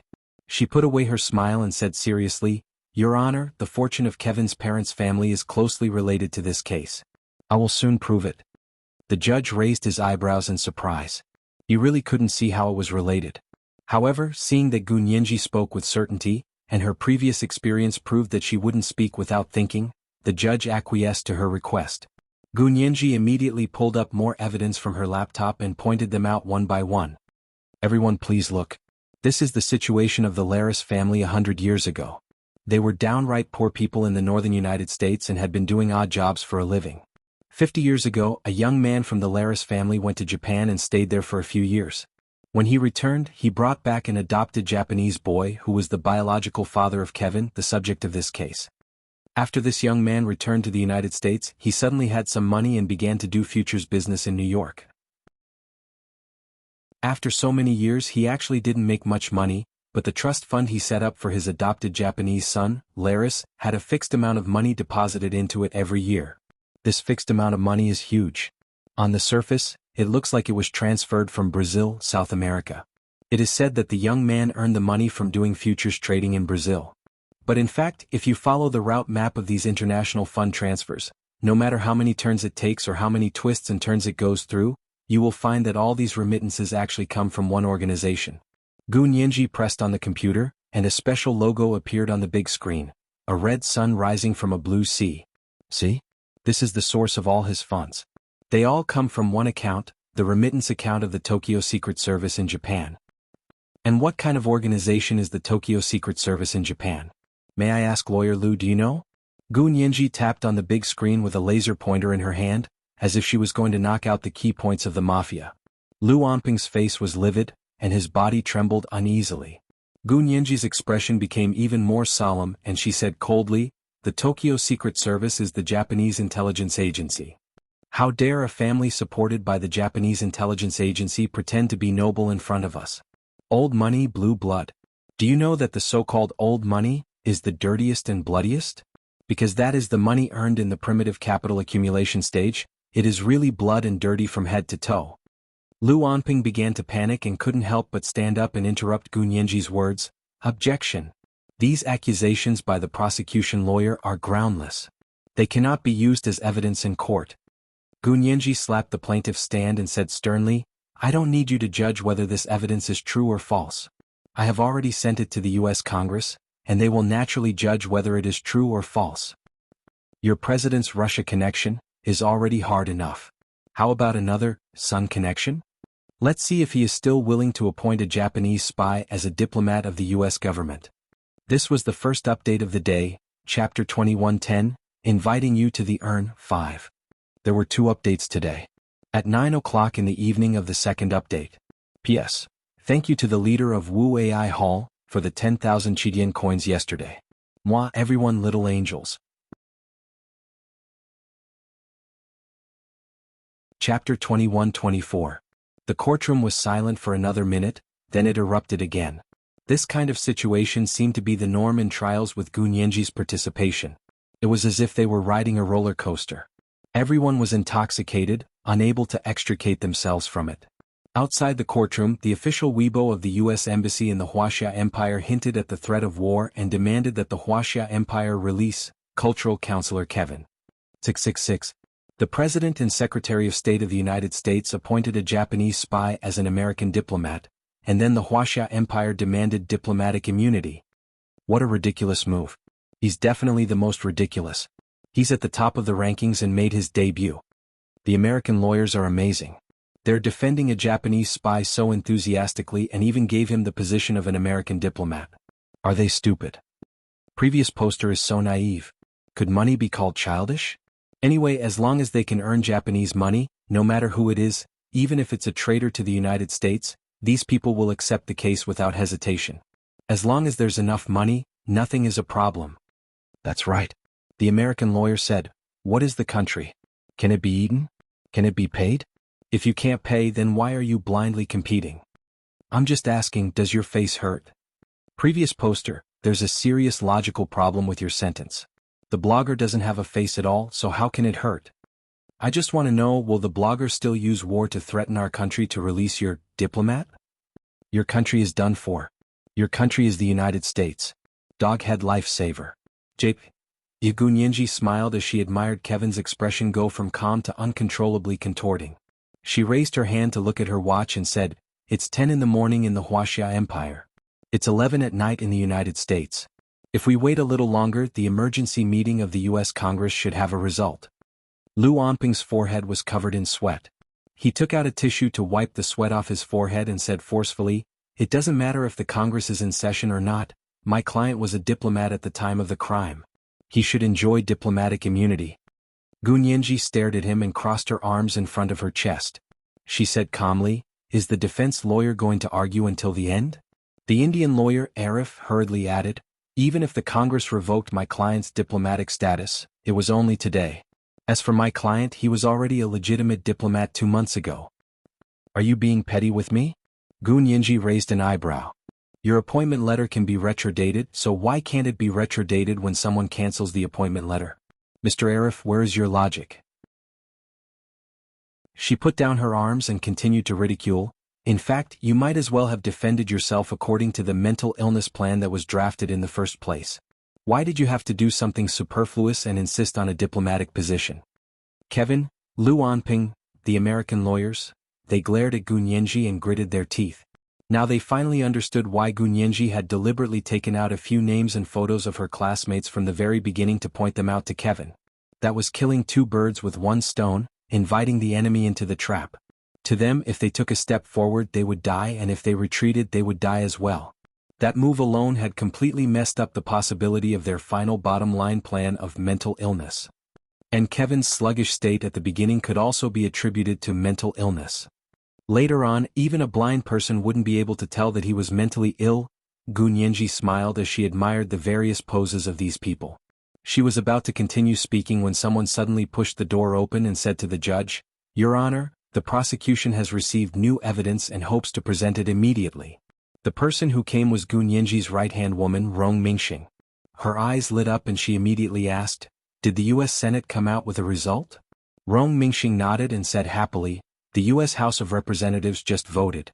With 400 votes in favor and 35 abstentions, the President and the Secretary of State passed the resolution to invalidate Kevin's appointment as cultural counselor." Gu Nianji laughed and said to the Indian lawyer Arif, "Did you hear that? They didn't revoke your client's diplomatic qualifications. They directly voted to invalidate the appointment letter. Since the appointment letter is invalid, then it would not have taken effect on December 23 last year, nor could it have taken effect. Defendant Kevin, you'd better tell us the truth. Why did the Japanese Secret Service instruct you to kidnap our high-energy physicist in the Wuxia Empire?" Kevin's face was pale as he sat in the dock. He looked like a bamboo that was about to be bent by heavy snow, and even his lips had lost color. Gu Nianji looked at the news briefing that Rong Mingxing had sent her and continued, "Kevin's parents have been arrested by the New York CIA. Their home is a stronghold of the Japanese Secret Service in the United States." Lu Onping opened his mouth but didn't know what to say. He was still a little confused. This was clearly a legal issue, so how did it end up being linked to a political issue? Kevin's eyes gradually became gloomy, and he stared at Gu Nianji like a poisonous snake. Gu Nianji clicked her tongue and said, "Your plan not only included kidnapping our country's high-energy physicist, but also attempted to use a honey trap to infiltrate our country's senior generals. However, we saw through it and beat you at your own game, so we were able to arrest you. Defendant Kevin, who are your superiors and who are your subordinates? Aren't you going to confess?" Gu Nianji's tone was persuasive, and her attitude was gentle and natural, like a little girl next door chatting idly. She continued, "Our policy is leniency for those who confess, and severity for those who resist. It's better to confess yourself than to be confessed by others." The Indian-born lawyer Arif snorted and said, "I also know that the Wuxia Empire has a saying, leniency for those who confess and severity for those who resist. Severity for those who resist and go home for the new year." Gu Nianji chuckled and said sarcastically, "Mr. Arif, you know too much. But you can rest assured that we are still very tolerant of our international friends." Kevin still had a blank expression and didn't speak. Gu Nianji didn't think she would be able to pry open any secrets in court. She turned to look at the courtroom and concluded, "Your Honor, the defendant Kevin kidnapped and premeditated the murder of our country's high-energy physicist, Song Jining, on the night of December 24 last year. The evidence is conclusive. I hope the court can punish him severely and severely." The judge looked at Gu Nianji, who had won a big victory, nodded majestically and said, "We will adjourn for 5 minutes and wait for the court to deliberate before pronouncing a sentence." With that, he banged the gavel and stood up to leave the courtroom. The courtroom instantly became chaotic. Many people walked over to congratulate Gu Nianji, but they couldn't get close to her because her team had already surrounded her tightly.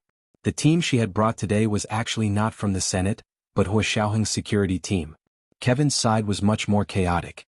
Many people also squeezed over to watch the commotion, and news organizations extended their microphones in an attempt to interview Kevin's legal team. His legal team protected him as they hurried out to the small conference room next door to discuss countermeasures and prepare for the appeal. Suddenly, someone rushed over and pushed through the crowd, shouting, "You heartless bastard! How dare you harm my tutor's life? I'll fight you to the death." As he spoke, he raised his arm and slapped Kevin hard on the right side of his face. The right side of his face burned, but at the same time, Kevin felt the left side of his face being pricked by a needle. Instantly, the left side of his face went numb. Soon, the numbness spread to his entire body. He couldn't even lift his legs and it was difficult for him to move. When he moved again, his entire body fell to the ground with a thud. The people surrounding Kevin immediately retreated in unison. No one dared to touch him for fear of being blackmailed. The person who had slapped Kevin stood there in a daze. He looked at his hand and said, "Why did I have so much strength?" The court bailiff immediately pushed through the crowd and walked over. He called the judge as he called an ambulance. When Lu Jin saw this, he immediately squeezed over from the corner. He gave Gu Nianji a look and mouthed a question to her, asking her if she wanted him to go take a look. Gu Nianji shook her head at him without batting an eyelid. This was today's second update, Chapter 2111, Dilemma. There were 2 updates today. P.S. If you're happy, you can vote for the golden keyboard and recommendation votes. You can keep the monthly votes and vote for double at the end of the month. Moi, all the big shots and little angels. Chapter 21-25. Gu Nianji's team was Hua Xiaoheng's subordinates. They immediately stood up and said, "We've already called the police. Please ask the bailiff to close the courtroom doors. No one is allowed in or out until the ambulance and police arrive." The restless courtroom immediately quieted down. No one had expected something like this to happen after the trial had ended. The judges and clerks who had already left knew something had happened in the courtroom and were asked by the bailiff to another office to wait for the police to investigate the scene. The man who had rushed up and slapped Kevin was still looking at his hand in a panic. Several men and women walked to his side and began to criticize him. "Brother, how could you be so impulsive?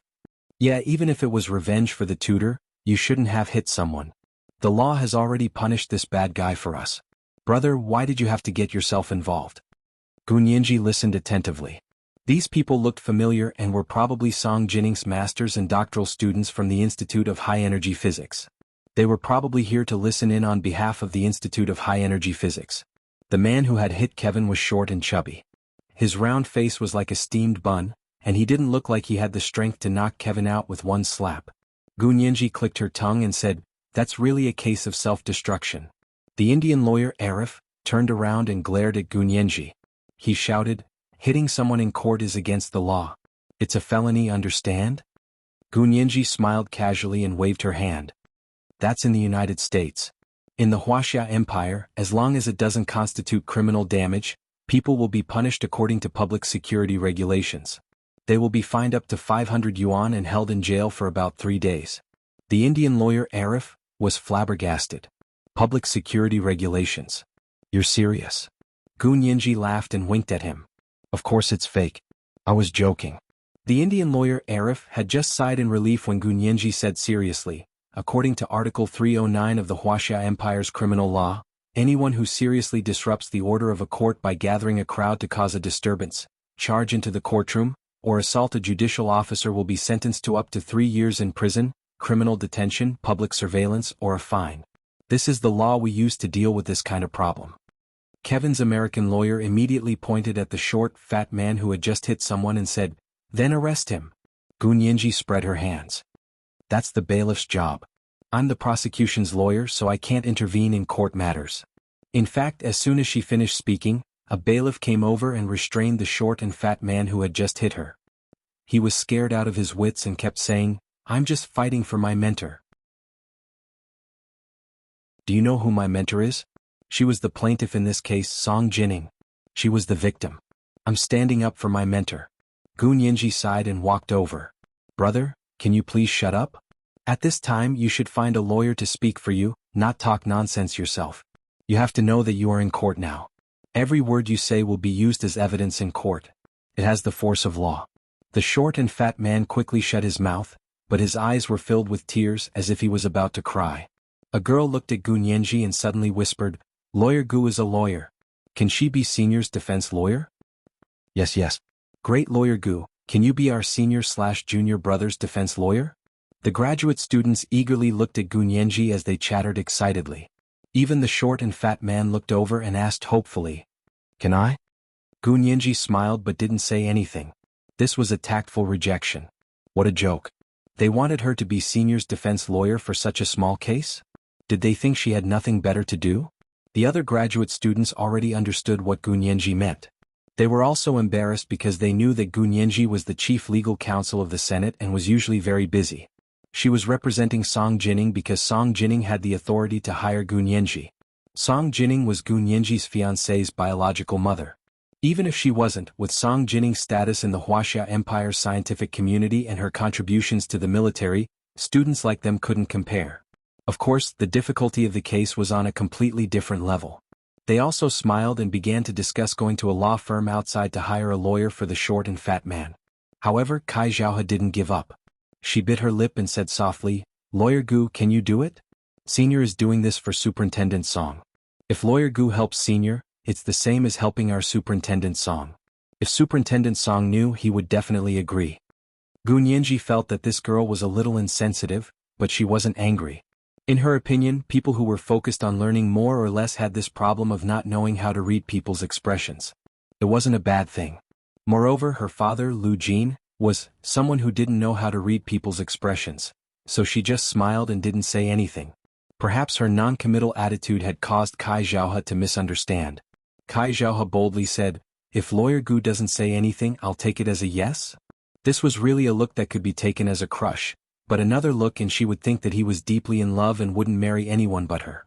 Her ability to talk to herself was also amazing. Gu Nianji had no choice but to speak. She asked calmly, "Who are you? What's your name?" The girl said softly, "My name is Kai Xiaohe. I used to be Professor Lu's student." As she spoke, she glanced at Lu Jin. Lu Jin was already impatient. He glared at her and said, "What are you looking at? You've already been fired." Kai Xiaohe's face immediately turned red. Just like the short and fat man, she was about to cry. Gu Nianji had no choice but to comfort her. "Professor Lu likes to tell the truth. Don't mind him." These words made her feel worse than not saying them. Kai Xiaohe wiped her tears with the back of her hand and sobbed. "Lawyer Gu is a good person. My senior," Gu Nianji sighed and said, "my fees are very expensive. Are you sure your senior is willing to pay for this lawyer's fee?" Kai Xiaohe's eyes widened. "You still have to charge me." Her words were crisp and clear. Everyone who was busy checking on Kevin's condition turned to look at her. Kai Xiaohe's eyes were as red as a rabbit's. She shrunk her neck and said, I'm just very surprised. Lawyer Gu is such a good person, but she's like a normal lawyer. She's obsessed with money and talks about money all the time, the money-obsessed American lawyers. Was this woman really not referring to the mulberry tree to insult the locust tree to mock them? Gu Nianji frowned and said, "Your senior's case. If there's a case, there's no need to hire a professional lawyer. The Institute of High Energy Physics has its own legal counsel. He can provide free legal aid to the staff and students in the institute. You can just go to him. This kind of case isn't a big deal." Kai Xiaohe let out an "oh" in disappointment and looked deeply at Gu Nianji. Lu Jin couldn't take it anymore. He walked over and stood in front of Gu Nianji.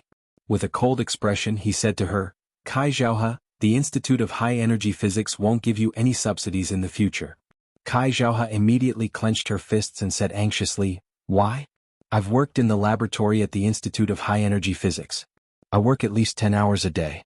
Why don't you give me a subsidy? How can you be like an ordinary student? All you talk about is money. Isn't it your duty as a student to do experiments in the laboratory? You should be laughing if you don't pay for your tuition.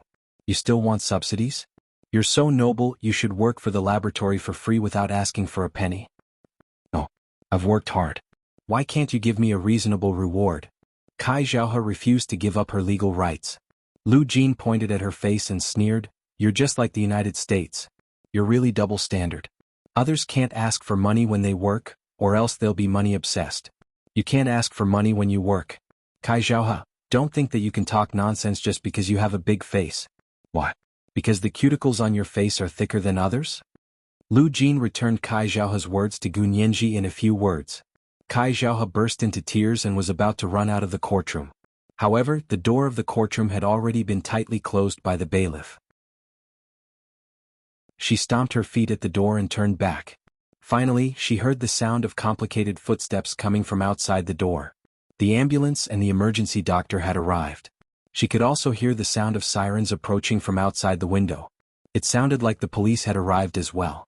This was the first update of the day, Chapter 21:12, You Can Talk Nonsense If You Have a Big Face.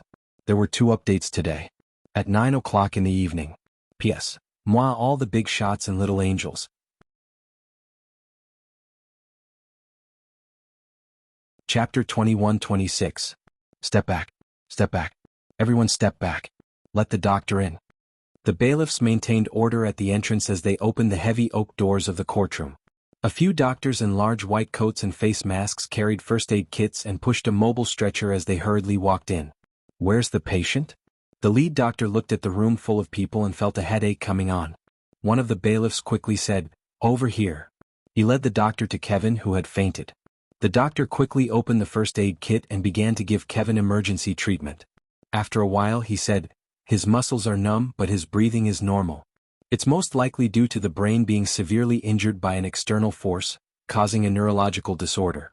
He must be sent to the hospital for emergency surgery immediately, or it'll be very dangerous." As he spoke, the doctor put on an oxygen mask for Kevin and placed him on the stretcher under the protection of several bailiffs. He was about to be pushed out of the courtroom. The short, fat man who was being held by the bailiffs cried out in fear, I only slapped him. How did I injure his brain? That's impossible. The doctor didn't turn around. Slapping someone can be serious or minor.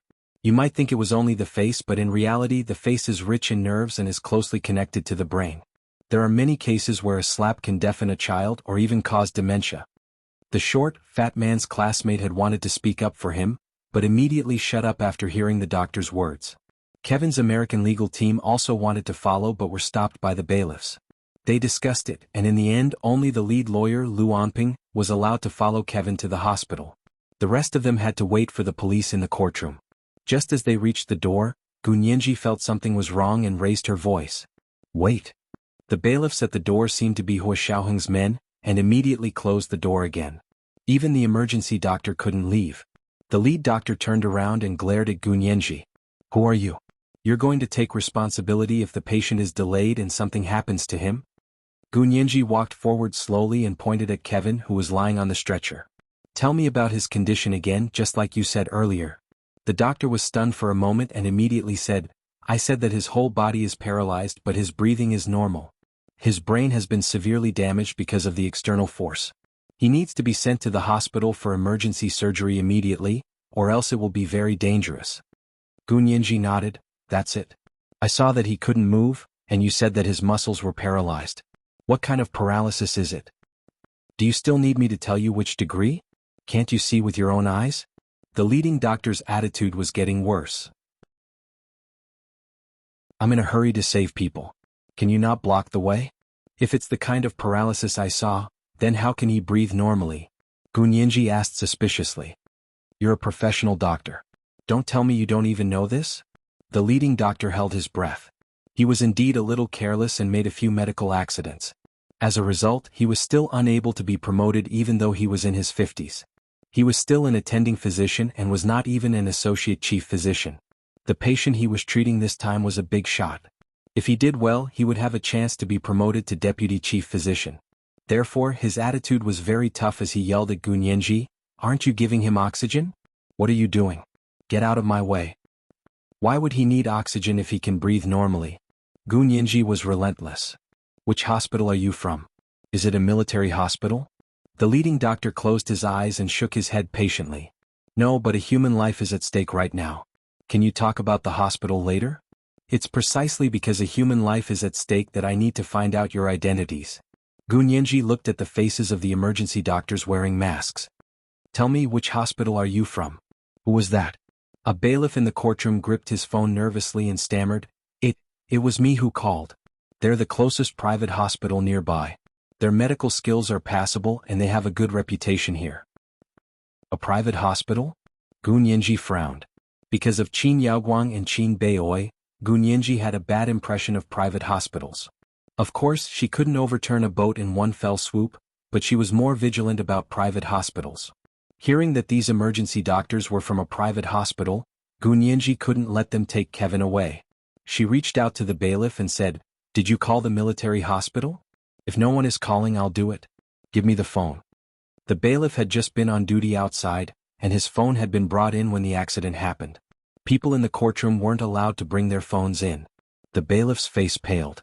He stammered for a while but still handed the phone to Gu Nianji. Gu Nianji took it and directly called the emergency number of the Imperial Capital's 3x1 hospital. At that moment, Lu Anping separated the crowd and came to Gu Nianji. He said coldly, Lawyer Gu, now that my client's life is at stake, can you put aside your bureaucratic airs for a while? Otherwise, will you not take responsibility if something happens? Gu Nianji returned the phone to the bailiff and said nonchalantly, Your client is still breathing normally, so nothing serious will happen. Just take it as a mental and physical exhaustion sleep. No matter how well-mannered Lu Anping was, he was infuriated by Gu Nianji's nonchalant attitude. He clutched his chest and took 2 deep breaths. All his muscles are paralyzed and he even injured his brain. This condition can be serious or minor. It's best to get him to the hospital as soon as possible. Gu Nianji half squatted down and carefully checked Kevin's breathing. She looked at his pale face and said, Doctor, take a look and see how much longer he can last. She raised her head, her clear eyes sweeping past the faces of the emergency doctors who were wearing masks. Finally, she pointed at the youngest doctor with the clearest eyes and said, You help me check how serious his condition is and whether he needs to be sent to the hospital immediately. The person was slightly taken aback and quickly glanced at the leading emergency doctor. This person was only a resident doctor who had just graduated and found a job. Although he also graduated from a prestigious university, his family urgently needed money, so he didn't go to a regular public hospital. Instead, he came to this reputable private hospital with good pay. The hospital really valued a student who graduated from a prestigious medical university like him, and would let him accompany them on major outings. Even if he was just an assistant, he was very satisfied. Seeing that Gu Nianji had asked him to examine Kevin, he was a little eager, but he restrained himself and asked the leading doctor. The leading doctor was extremely jealous. He snorted and said, "He just graduated this year and hasn't even gotten his medical license yet. If you want to let him examine him, then let him examine him. I won't be responsible if anything happens." Gu Nianji stood up and said calmly, "I'll be responsible if anything happens, okay?" She waved at the young doctor and said, "Come and examine him." The young doctor didn't delay and immediately came over to examine the fainted Kevin's body. After a while he looked at Gu Nianji with confusion and said, "You're right. When all his muscles are paralyzed, he shouldn't be breathing normally because the breathing muscles will also be paralyzed. But he really is breathing normally, which means that his muscles are paralyzed and it didn't spread to the muscles above his neck." Gu Nianji smiled slightly and glanced at Kevin. "Then does that mean he can hear everything we're saying now?" "Theoretically, yes. But we can't rule out special circumstances." The young doctor said carefully, "My experience is shallow, so I can't think of a reason for now." "Then do you think his life will be in danger in the short term?" "No. As long as his breathing is normal, his heartbeat." "Yes, his heartbeat is normal and even, which is also quite strange." The young doctor scratched his head. "So it's possible that only the motor muscles in his arms and legs are paralyzed so he can't move, but the other organs in his body are still functioning normally. As long as he won't die immediately." Gu Nianji shrugged.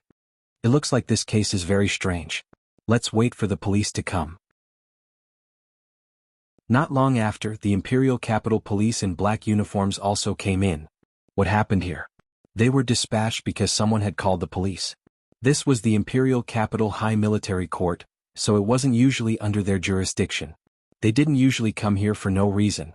A bailiff in the courtroom who was maintaining order began to explain what had just happened. The judge announced a 10-minute recess to discuss closing issues. Everyone got up from their seats and walked around. The person over there rushed over and said he wanted to avenge his mentor and slapped the defendant. The defendant fainted on the ground not long after. His muscles were paralyzed and he couldn't move. I'm afraid his life is in danger. This is today's second update, Chapter 2113, I'll be responsible if anything happens. Today's second update. P.S. Thank you, President of Wu AI Hall, for the 20,000 Qidian coins. Thank you, President of Cold Iron Grace, for the 10,000 Qidian coins. Moi, everyone, little angels, please remember the domain name of this book. The fastest website to update the mobile version.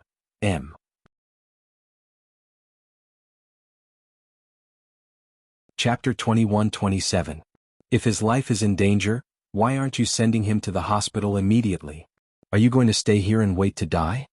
The police chief who came in looked very young with sharp brows and bright eyes. He looked very capable and experienced. He raised his hand in surprise. Do you want us to do an autopsy? Gu Nianji was speechless.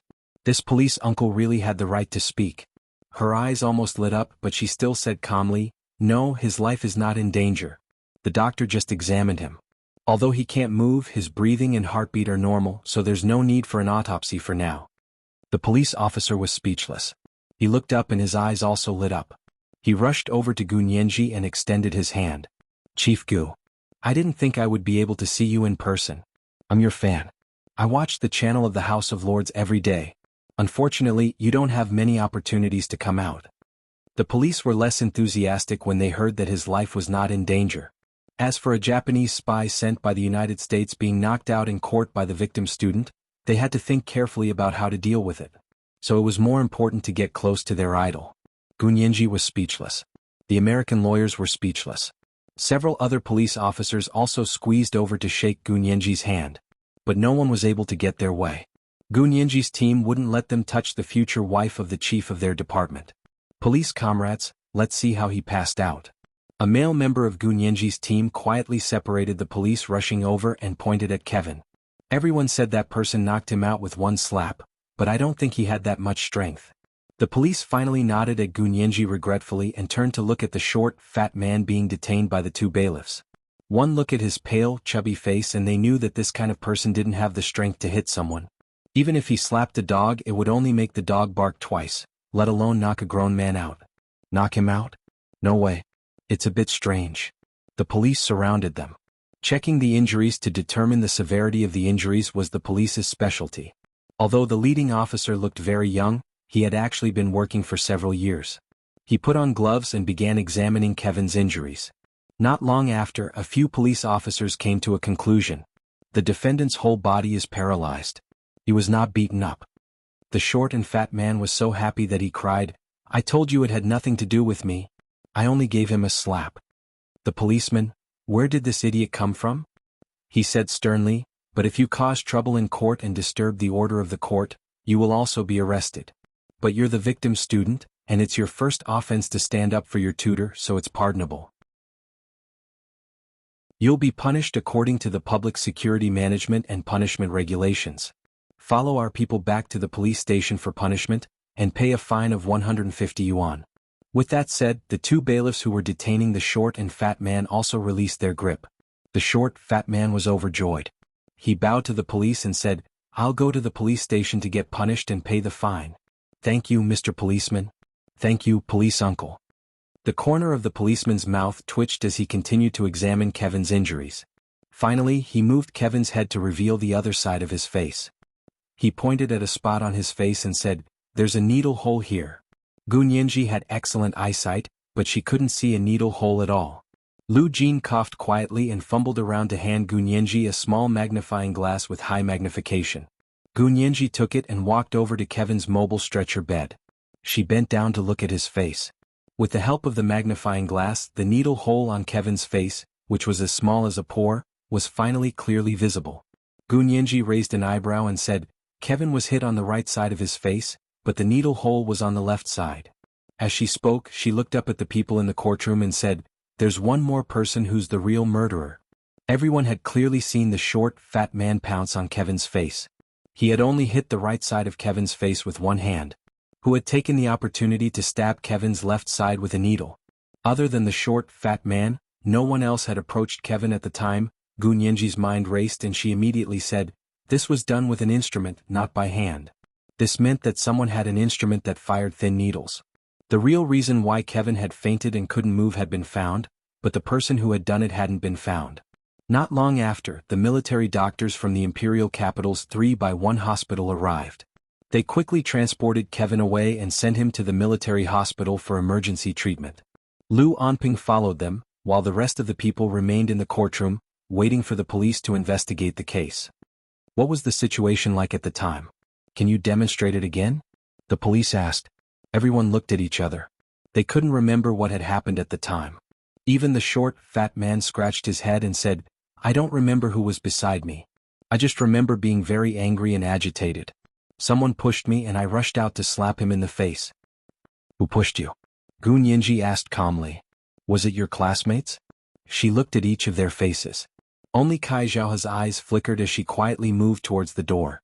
Gunyenji casually pointed at her and said, "Comrade police, look at this person. She's in cahoots with the person who hit him." Everyone looked over and Kai Zhaohe's face instantly flushed. She yelled, "Lawyer Gu, don't slander me. I've never had a grudge against you, so why do you have to make things difficult for me?" Gunyenji ignored her and said to the police, "It should be her. Send the female officers to search her." The police also looked around and finally brought the short, fat man's classmates to the room next door to be searched. The female officers and male officers were in one room, and they searched the boys and girls separately. Everyone cooperated except for Kai Zhaohe, who refused to let them search her.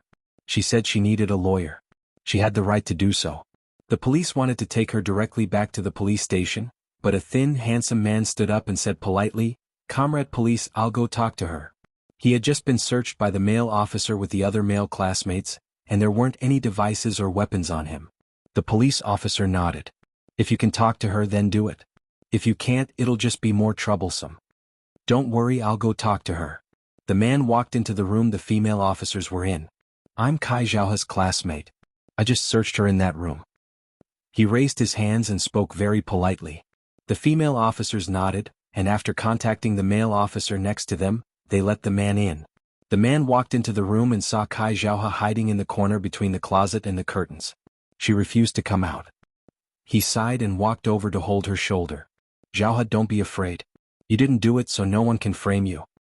Qinghong. But I just offended Lawyer Gu and Professor Liu. Kai Zhaohe threw herself into his arms and wailed. They won't let me go. I want a lawyer. Even if you hire a lawyer, they'll still search you. We're all suspects now. The man turned out to be Kai Zhaohe's classmate and colleague, Zhu Qinghong.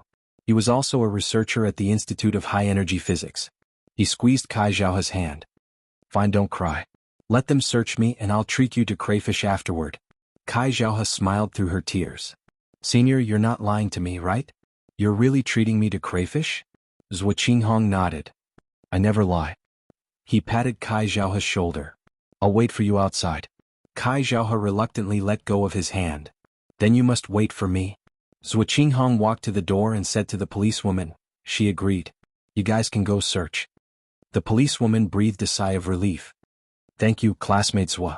The policewoman went in to search Kai Zhaohe's body. Zhu Qinghong walked out calmly. He waited outside for a while, greeted his classmates and asked the police, Are we okay now? Can we go? Let's go. The police waved his hand. Everyone inside will be searched. Don't be offended. It's okay. I know it's your duty. Zhu Qinghong smiled and nodded. Then he left the Imperial Capital High Military Court with his classmates and colleagues and waited for Kai Zhaohe outside. Kai Zhaohe was searched several times, but nothing suspicious was found. She didn't even have a sewing needle on her, let alone a device that could shoot thin needles. The policewoman returned to the courtroom regretfully and said to the lead police officer, Chief, Kai Zhaohe has nothing on her. Nothing? Did you search her thoroughly? We already stripped her naked. How else can we search her? We didn't leave any hair on her body, one of the policewomen said bluntly. Gu Nianji was speechless. How was that possible? Had she been wrong? Was Kai Zhaohe purposely acting suspicious to divert their attention? Gu Nianji frowned and called the court's bailiff over. She asked him to pull up the surveillance footage to see what was going on. The surveillance footage in the courtroom was also a mess. When the short, fat man slapped Kevin, Kai Zhaohe had indeed raised her hand behind him. Her hand had been raised so quickly that it was almost impossible to see at normal speed. But after slowing it down many times, they could indeed see that there seemed to be something in Kai Zhaohe's hand. But because the resolution of the surveillance footage was too low, they couldn't clearly see what it was, so they couldn't use it as evidence against Kai Zhaohe. How could this be? Gu Nianji crossed her arms as she stood in the surveillance room, mulling over the incident. Tell me everything that happened when you searched Kai Zhaohe. Don't leave out a single detail. Gu Nianji turned to ask the policewoman. The policewoman recalled the situation and said, She didn't allow us to search her at first. She was crying the entire time and wanted to get a lawyer. We couldn't use force, so we could only reason with her. Later on, her senior marshal brother came and said a few words to her. Only then did she feel better. She agreed to be examined. Senior brother? Gu Nianji's voice paused. Oh, you went in to talk to Kai Zhaohe? The policewoman nodded. Kai Zhaohe seemed to really like that senior brother. She threw herself into his arms and cried for a while before he persuaded her. Gu Nianji rubbed her forehead. I understand. Then there was something wrong with that senior brother. They must have exchanged things. Oh. You mean the thing was originally in Kai Zhaohe's hands, but after her senior brother went in, it was transferred to him? That must be it. Gu Nianji composed herself. They took advantage of your misconceptions. At that time, her senior brother must have been searched first, but there was nothing.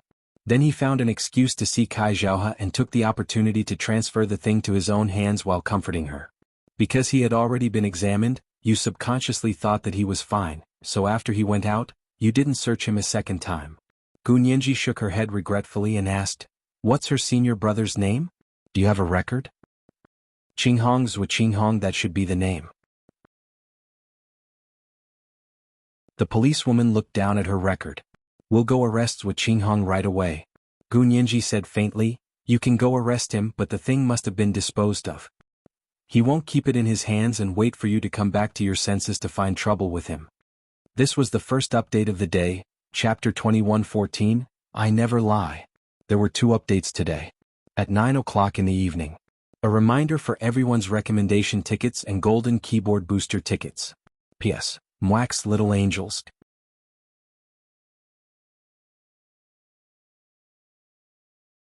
Chapter 21-28.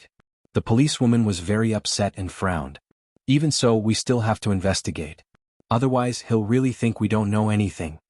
As she spoke, she went to report to her boss and left with a few male police officers. After a few searches in the courtroom, everything was fine. The police allowed those who wanted to leave voluntarily. However, the judge would be announcing the results of the trial soon. Everyone had waited for a long time, so other than the graduate students from the Institute of High Energy Physics who left, everyone else stayed. Gunyanji pursed her lips and silently memorized those people. These people might not have problems themselves, but they would have problems sooner or later if they hung out with people like Suqinghong and Kai Zhaohe. Not long after, the judge and the court clerks entered. He sat down in the courtroom and banged the gavel. This court announces that Kevin Laris, an American citizen, has been found guilty of illegal gun possession, explosion, violent kidnapping and premeditated murder in the Wuxia imperial capital. The first trial has sentenced him to life imprisonment with no possibility of parole. Kevin's team of American lawyers instantly exploded in anger. One by one they rolled up their sleeves and shouted, "We want to appeal. You have no right to sentence an American citizen. We want to extradite him. This is bullshit. However, they shouted for a long time, but the judge ignored them. At that moment, a burst of applause erupted in the courtroom, completely drowning out their voices. Many people came to Gunyanji to congratulate her on another victory in the trial. Chief Gu is amazing. This trial has really opened our eyes. Chief Gu is truly the chief legal advisor of the Senate. She's invincible when she draws her sword. Does Chief Gu want to be a partner of our law firm? I've checked the relevant rules and legal professionals in the Senate can be partners. Chief Gu should come to our company and be a director. Chief Gu isn't a senator, so she's not restricted by the terms. At that moment, there was an endless stream of people praising Gunyanji, inviting her to do business and rushing to give her money. However, they were all kept 3 feet away from Gunyanji. The team around Gunyanji had completely turned into a security team and carefully protected her in the middle. What had just happened to Kevin wasn't a distant memory. They completely understood the chief's intentions and didn't dare to slack off. Gunyanji smiled at the crowd and nodded. Thank you for your love, but I'm quite busy with work and can't work part-time. I think it's better for me to do my job. If you have a more difficult case, you can apply to the Legal Counsel Office of the Senate. I will give you legal advice on the appropriate case, or defend it in court. Thank you all. Gunyanji cupped her hands at everyone and gave an elegant and dignified salute before leaving the Imperial Capital High Military Court with her team. The scene in the courtroom was quickly posted online by the reporters after the trial ended. Audio and video recordings were not allowed in the courtroom, so they could only describe what had happened in words, accompanied by drawings. Just this content alone was enough. Immediately, a new craze started on the internet. Needless to say, there were die-hard fans who worshipped Gunyanji. Even more people were applauding the court's decision. If you committed a crime in Wuxia, you should serve your sentence in Wuxia. Why are you talking about nationality now? If you have the ability to commit a crime in China, then go ahead and serve your sentence in China. Now you realize that you're not a Chinese citizen. F***ck off. To hell with your extradition. There were even people who called for Kevin to be attacked in court. What a pity. Why is it only paralysis? You should have stopped breathing. Commenter +1. That's what I thought when I saw it. Warrior, why didn't you apply the poison needle? It's a waste of food to lock a person like Kevin in prison. Gunyanji talked to the judge in the courtroom for a while before coming out. Lu Jin and Lu Yuan had already gone back. Her colleague brought her cell phone over. Gunyanji lowered her head and scrolled through the public opinion on the internet as she walked towards the courthouse entrance. Suddenly, from the corner of her eye, she caught a glimpse of a pair of shiny leather boots not far in front of her. She slowly looked up and looked at the pair of long legs above the leather boots. The straight, dark green military pants were so straight that the seams could stand up. There was a military belt tied around his muscular waist. It was a very ordinary style, but when it was tied around his waist, it suddenly looked like a branded belt that was 100 times more expensive. Gunyanji swallowed lightly and wanted to switch places with the belt. She looked up and smiled. Major General Hua, you're here to pick me up. Hua Xiaoheng took the phone from her hand and said unhappily, "How many times have I told you not to look at your phone when you walk? Do you want the Senate to come up with a law to ban your unsafe behavior?" Gu Nianji chuckled and didn't argue with Hua Xiaoheng. She held his arm and got into the car. The roadside outside the courthouse was filled with private cars. They were all people who had come to attend the trial. They came out of the courthouse in twos and threes, like a movie was about to end. The crowd was huge. Gu Nianji and Hua Xiaoheng's car drove out of the driveway. In the private cars by the roadside, a woman wearing sunglasses looked indifferently in the direction that the car had disappeared in and slammed the steering wheel. After returning to Hua Xiaoheng's official residence at the headquarters of the Special Operations Forces, Gu Nianji stretched exaggeratedly and said, "I'm so tired. It wasn't easy for me to finish the fight." "Wake up. Kevin's legal team is still going to appeal." Hua Xiaoheng helped her carry her computer bag upstairs. Lu Jin came out of his suite on the first floor and said with a smile, "My girl was so amazing today. She was so valiant and valiant. I think those American lawyers were stunned by you." Gu Nianji giggled and hugged Lu Jin's arm. She rubbed against his shoulder and said, "Dad, what do you think of Kevin's subsequent actions?" Lu Jin spread his hands. "Didn't you say that you wanted me to interfere? I'm doing it for your own good. I think the person behind Kevin is a bit interesting. It's best if you don't get involved," Gu Nianji said thoughtfully. She was worried that Lu Jin would expose his identity as someone from the other world. Lu Jin shrugged nonchalantly and said, "Isn't it just the book of changes and chaos mathematics? The person behind him knows how to do it. Don't you?" Gu Nianji's eyes flashed, and her mind suddenly became clear. That's right. If the other party could use the book of changes and chaos mathematics to catch a big fish, she could too. But why did the other party do this? Gu Nianji sat in the living room with Lu Jin in confusion. She looked at Hua Xiaoheng who was coming down the stairs and said, "What exactly is the other party's motive?" "I still think that if we don't know the other party's motive and real goal, we won't be able to grasp the direction even if we use the book of changes and chaos mathematics. We might even be led into a ditch by the other party." This was the second update of the day, Chapter 21:15, Dispelling the Clouds and Seeing the Sun. There were 2 updates today. P.S. A reminder for everyone's recommendation tickets and golden keyboard power tickets. Moi, all the big shots and little angels. Genius 1 second to remember our website. Mobile version, M.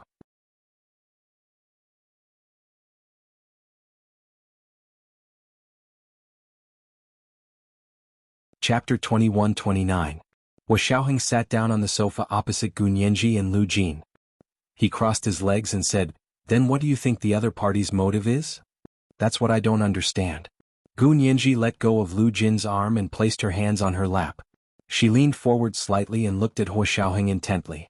She frowned and said, "I thought their target was me." Hua Xiaoheng smiled and said softly, "Your narcissism has increased again." Lu Jin glared at him. "What's wrong with my girl? If those people's target isn't her, then they must be blind." Gu Nianji pursed her lips and tugged at Lu Jin's sleeve. "Dad, is it honorable to be someone else's target? I don't want to die." "Of course, only those with value will be coveted. Do you think you can live a peaceful life as an ordinary person? If something happens, we'll be cannon fodder. Let me tell you, we won't even have a place to complain." Lu Jin pursed his lips and scoffed at Gu Nianji's opinion. "Gu Nianji, stay strong, live on, and keep smiling." JPG, Hua Xiaoheng was used to Lu Jin's way of speaking. His heart was much bigger than Gu Nianji's, so he was completely unaffected. He said, "Their target should be Ms. Song." Gu Nianji nodded. "I seem to be just an extra to them. Bring me along. It's okay if you can't catch me. But Ms. Song is the target that they are determined to get. So our question is, who would be so determined to get Ms. Song?" Gu Nianji looked at Hua Xiaoheng thoughtfully. "Could it be because of you?" Hua Xiaoheng's mouth twitched. "Because of me? Are you trying to force me to submit by capturing Miss Song? If that's the case, they might as well capture you. It'll be more effective." Gu Nianji, I don't know whether to laugh or cry. Keep living strong. JPG Lu Jin, however, became happy when he heard this. He said proudly, "I like Xiaoheng's words." "Me too. If you want to force me to submit, there is only one way, and that is to capture my daughter." Gu Nianji. Another day of living strong. JPG, she realized that she was probably living in a world of memes. Gu Nianji rubbed the space between her eyebrows and said expressionlessly, "All right, the two of you have gone overboard with your mushy scenes today. Can you speak normally? Hua Xiaoheng and Lu Jin looked at each other and silently looked away. Gu Nianji took out her phone and said as she searched, if their ultimate goal is Miss Song, then we have to first rule out the melodramatic plot of someone setting up an inescapable trap because of Miss Song's beauty. Why should we exclude him? Lu Jin raised his hand in confusion. Boss Lu is this kind of person. He can do it. Gu Nianji didn't even raise her head. President Lu would rather suffocate himself to death than hurt a single hair on Miss Song's head, so it can't be that. Next. Hua Xiaoheng also didn't think that Song Jining had become the enemy's target because of her beauty.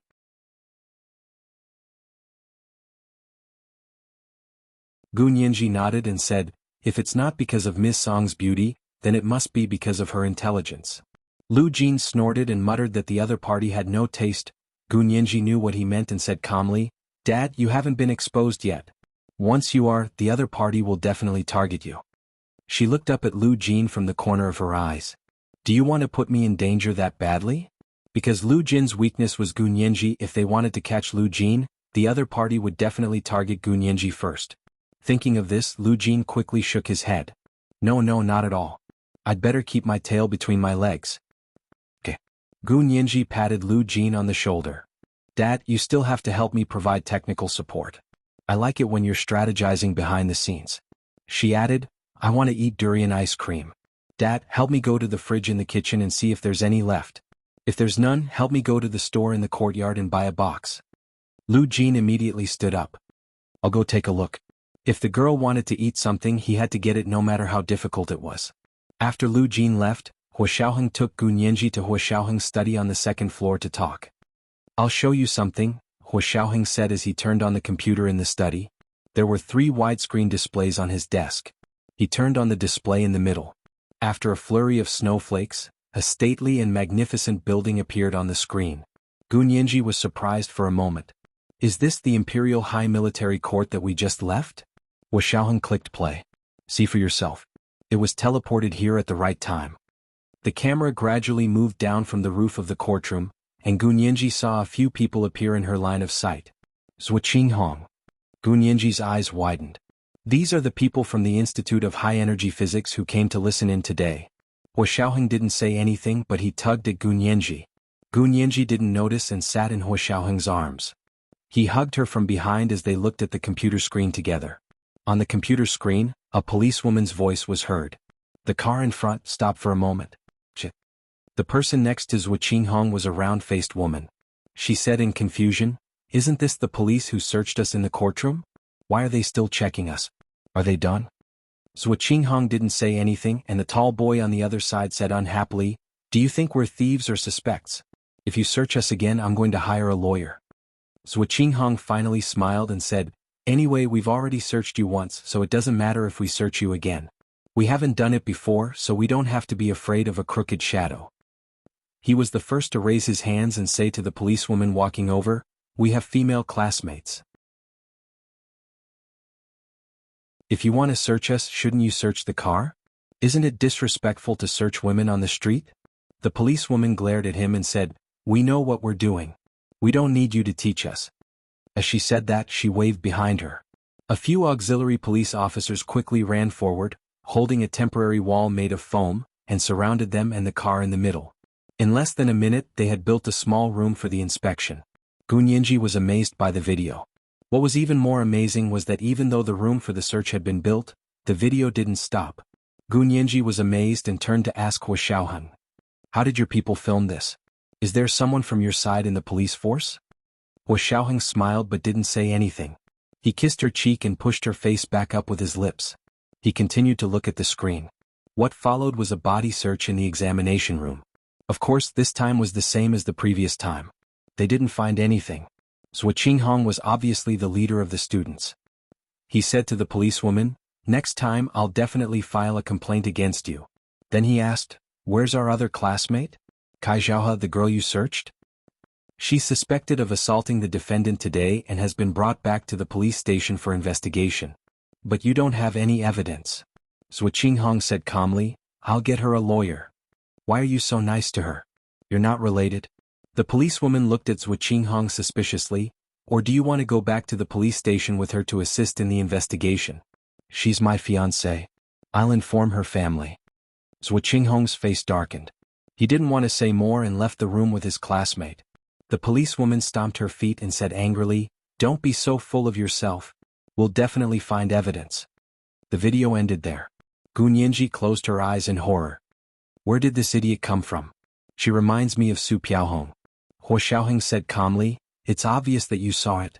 Someone deliberately went easy on her." Gu Nianji was speechless. Is this policewoman? No, it's not her. She's just a very incompetent police officer. Huo Xiaoheng opened the drawer and took out a stack of files. This is the background check information of all the police officers who went to court today. Gu Nianji flipped through it. As expected, there was a mix of good and bad people.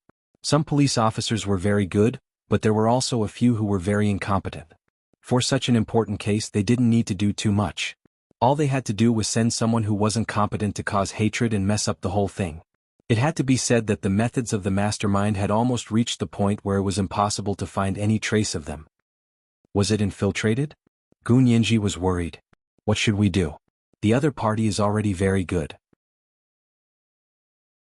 If someone leaks information, I can't imagine the consequences. That's why we need your help. Huo Xiaoheng hugged Gu Nianji tightly and kissed her curvy lips. Chief Gu, how's your chaos mathematics research going? It's based on the Book of Changes. Gu Nianji rolled her eyes and smiled. Huo Xiao needs my help? I'm very expensive. Can you afford it? If you can't, I'll compensate you with me in a grand wedding. How about that? Huo Xiaoheng smiled meaningfully. This is the first update of the day, Chapter 2116, Compensate You With Me. There were 2 updates today. 9 o'clock at night. A reminder for everyone's recommendation tickets and golden keyboard support tickets. P.S. Thank you, President of Wu AI Hall, for your 10,000 Qidian coins. Moi, everyone, little angels.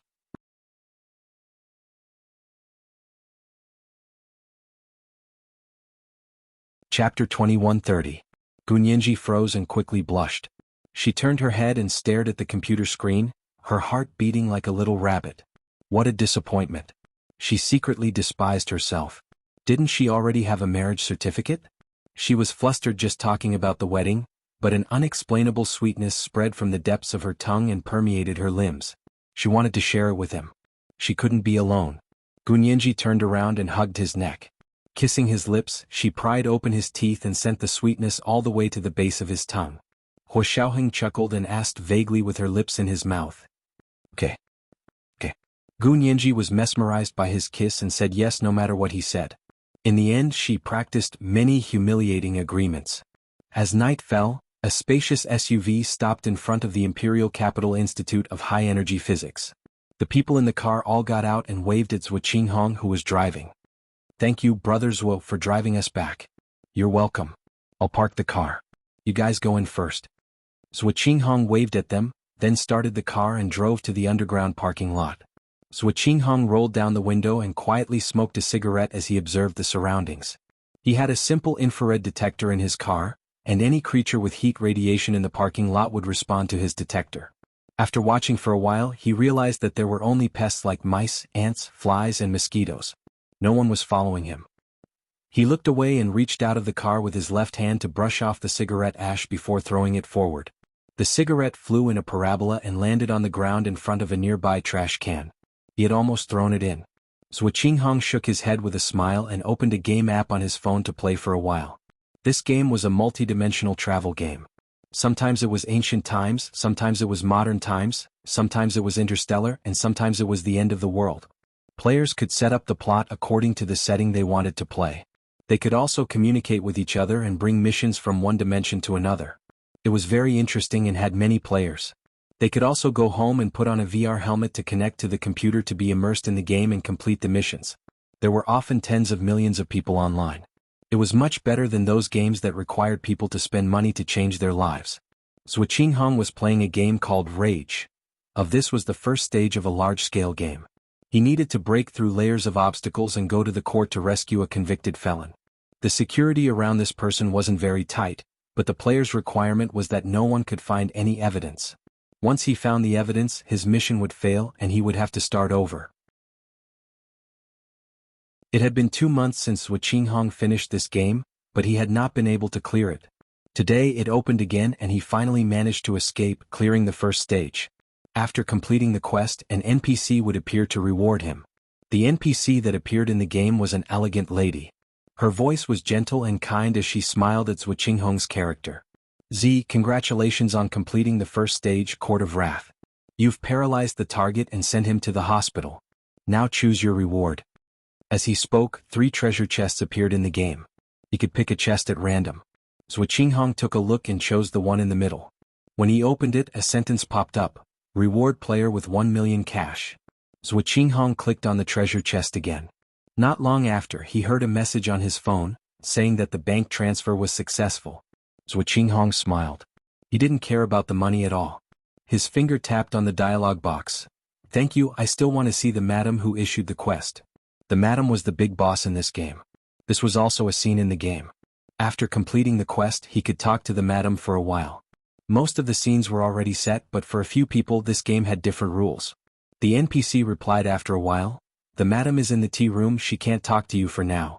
But the madam wants to ask you, you've been playing for 2 months, how did you suddenly clear the first stage today? Zhu Qinghong smiled and replied, the madam's strategy is unparalleled. I'm just carrying out the madam's arrangements. The NPC said, you used a floating bottle? In this game, if you couldn't clear the stage, you had 3 chances to request a floating bottle from the system. The floating bottle contained clues to clear the stage, just like a game guide. After 3 times, if you wanted the guide or clues again, you would have to spend money to buy it. Zhu Qinghong said, yes, the first floating bottle successfully completed the mission. The NPC was quiet for a while, then said, okay, we look forward to your second stage, Hospital Horror. Thank you for supporting our game. Zhu Qinghong exited the game interface, got out of the car, and returned to the dormitory at the Institute of High Energy Physics. At the corner of the 2nd floor of a modern-style villa in the north of the West Mountain, a middle-aged woman in butler attire was bowing in front of a paper door. Madam, Mr. Kevin has been sent to the hospital. Behind the door was a tea room. It was about 2 meters long and 1 meter wide. It was a very narrow strip. The paper door was low and one had to bow when entering. A woman in ancient Chinese clothing sat opposite the door. On the wall behind her hung a huge high-definition photo. The photo was of a quaint peony with 3 flowers. It was actually the long-lost Yao Huang, Wei Zi, and Oh Bai. There was a luxurious woolen blanket on the floor, and in the corner of the rosewood tea table in front of her was a red glazed jade vase. A white lily of the valley was inserted diagonally inside. In the middle of the tea table was a row of grass sticks. If one counted them, there were a total of 50 sticks. She picked one and put it aside, frowned at the 49 sticks and murmured, the number of de yen is 50 and there are 49 of them.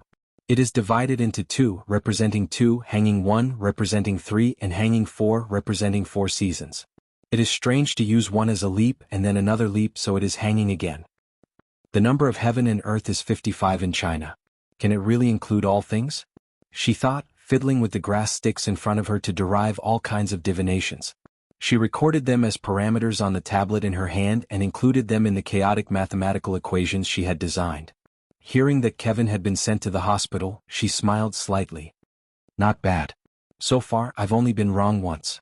But this time it was the time Song Jining was rescued. She thought for a while again and her face was extremely calm. She did not smile or get angry. Her eyes were clear and gentle, and her hair was as black as ink. She sat there like a jade Buddha statue. She was not as beautiful and moving as Song Jining, but if she stood next to Song Jining, she would definitely be on par with Song Jining. This is today's second update, Chapter 21:17, Even Apart. There are 2 updates today. A reminder for everyone's recommendation tickets and golden keyboard support tickets. P.S. Moi, everyone little angels, please remember the original domain name of this book. The fastest website for mobile version updates, M.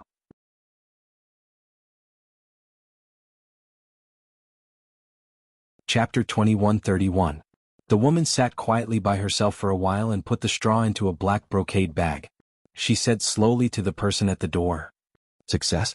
Kevin is in the hospital? Yes, madam. The middle-aged woman at the door bowed and replied. Yes, prepare to be released on medical parole. The woman stood up with the brocade bag in her hand and walked out of the low paper door with a bent back. She wasn't tall, but she wasn't short either. She was of medium height, and her exquisite ancient Wuxia clothes were dazzling under the light. It contrasted sharply with her jade-like temperament and appearance. She slowly walked to a mirror that was as tall as a person and looked at herself. She smiled and said, "This dress is beautiful, but it's too cumbersome to wear." She usually only burned incense and bathed when she needed to use the Book of Changes to change into this outfit. She sat quietly in the tea room and stirred the straw sticks. She handed the brocade bag in her hand to her servant and walked back to her room. She changed into a new set of clothes and said, "I'll go to the company tomorrow to take a look at the revenue report. Get someone to take care of Kevin's follow-up and send him back to the United States as soon as possible." "Yes, madam." The middle-aged servant bowed again. She obeyed this madam's words and trusted her from the bottom of her heart. Zhuo Qinghong returned to the dormitory of the Institute of High Energy Physics and closed the door. He leaned against the door and relaxed. It had been too dangerous today. He had almost been caught. His back was sweating profusely and even his shirt was soaked. His legs were also so weak that he could barely stand. He could only rely on the support of the door on his back to barely stand. Thinking back to the situation in court today, he had a vague feeling that the other party was already suspecting him. Otherwise, the policewoman wouldn't have chased him out to search him a second time. The corners of his lips curled up and he smiled slightly. It wasn't that easy to investigate him. He returned to his desk, turned on his computer, pulled out a paper and read it eagerly. If Lu Jin were here, he would have found that this was a paper very similar to the theory of multiple worlds that he had written in the other world. It was also signed Gu Xiangwen. According to this theory, multiple worlds should exist at the quantum level, but that was only at the microscopic level. What about the macroscopic level? Did there really exist parallel universes that were exactly the same outside of our world? It was as if the long river of history had encountered an obstacle, splitting into two and flowing in two different directions. Over time, the two rivers that diverge from the same river will eventually become completely different. But for a very long time, they would still maintain a very large degree of resemblance. Just thinking about it, maybe there was a person who looked exactly like him, sitting in the same place, reading the same academic paper, gave him goosebumps. Zhuo Qinghong even felt a strange excitement, and it was even more irresistible than the matter between a man and a woman. However, no matter how hard he tried, he couldn't figure out how this theory went from the microscopic level to the macroscopic level. He remembered what Bai Jini, the director of the Institute of High Energy Physics, had said. The multi-world theory can be verified as long as we find enough energy. He vaguely knew from Bai Jini that the former director of the Institute of High Energy Physics, Song Haitao, was working with the military to find new energy sources. He didn't know if the explosion 18 years ago had anything to do with the new energy source they were looking for. Zhuo Qinghong pursed his lips and read the academic paper again, then closed the document. He put on the VR helmet and entered the large-scale virtual reality game to test the hospital horror scenario. After putting on the VR helmet, virtual reality became reality in his eyes. He found himself standing in the corridor of the 3x1 hospital. There were several armed soldiers standing in front of a ward, vigilantly watching the doctors, nurses, patients and patients' families coming and going. He only glanced in that direction when a soldier suddenly raised his gun and fired a shot at him. Zhuo Qinghong felt a sharp pain in his chest, and his vision suddenly went black as if he had fallen into an endless abyss. Then he found that the VR helmet had automatically shut down. This was death in the game. Every time the game character died, the VR helmet would automatically shut down and then restart to enter the game again. He tirelessly experimented with ways to break through the soldiers' defense line. If he couldn't fight them with force, he could only win with intelligence. At 6 o'clock the next day before dawn, Huo Xiaoheng had already gotten up from bed. He turned around to look at Gu Nianji, who had been rubbed by him all night like a lump of soft mud. His heart was strangely satisfied. He lowered his head and kissed her forehead. His warm breath wrapped around Gu Nianji. Gu Nianji murmured a few times in her sleep and snuggled up to the source of heat. "Little darling, let go. I have to go train." Huo Xiaoheng used his hands to break free and found that Gu Nianji's arms were still quite strong. They were wrapped around his waist. Gu Nianji pouted and hugged him even tighter. Huo Xiaoheng looked down at her and gently held her arms with both hands. If someone else had hugged him like this and refused to let him go, Huo Xiaoheng would have broken her arms into pieces long ago. But Gu Nianji, he didn't even dare to use his strength. If he made a handprint, not only would Lu Jin not let him off, but he would also feel heartache for a few days. Gu Nianji was a little awake, but she still didn't want to move. She hugged Hua Xiaoheng tightly and didn't let him get up to train. She hugged him for a while and felt that Hua Xiaoheng hadn't moved.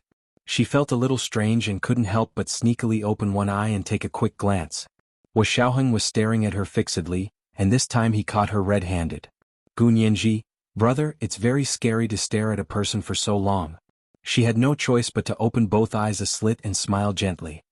Major General Hua, it's the weekend today. Are you going to train too? Hua Xiaoheng tapped her straight little nose. I don't have to go, but will you compensate me for my training? Gu Nianji had just woken up, so her mind was still a little muddled. She didn't realize what Hua Xiaoheng meant and grunted in a daze. Okay. Hua Xiaoheng nodded readily and crawled under the blanket. He trained with her and completed all kinds of difficult movements. Stretching, rolling, carrying weight, jolting, doing a split and finally folding in half. When Gu Nianji woke up again it was almost noon. Hua Xiaoheng took a shower in the bathroom refreshed. She struggled on the bed, wanting to cry but unable to even sit up. Hua Xiaoheng's training wasn't that easy to compensate for. Mama, I won't drag anyone else into bed with me anymore. Gu Nianji fell asleep again. When she woke up again, it was already evening. Lu Jin knocked on her bedroom door and asked worriedly, Nianji? Nianji? Are you okay? Why haven't you gotten up to eat all day? Are you hungry? Do you want me to cook you a bowl of noodles?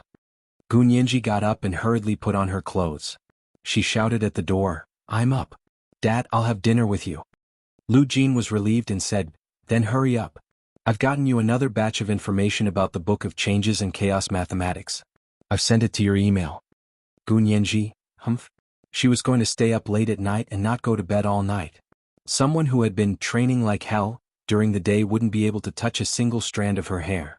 This was the first update of the day, Chapter 21:18, Compensate Me for My Training. There were 2 updates today. At 9 o'clock in the evening. A reminder for everyone's recommendation tickets and golden keyboard support tickets. Moi, all the big shots and little angels.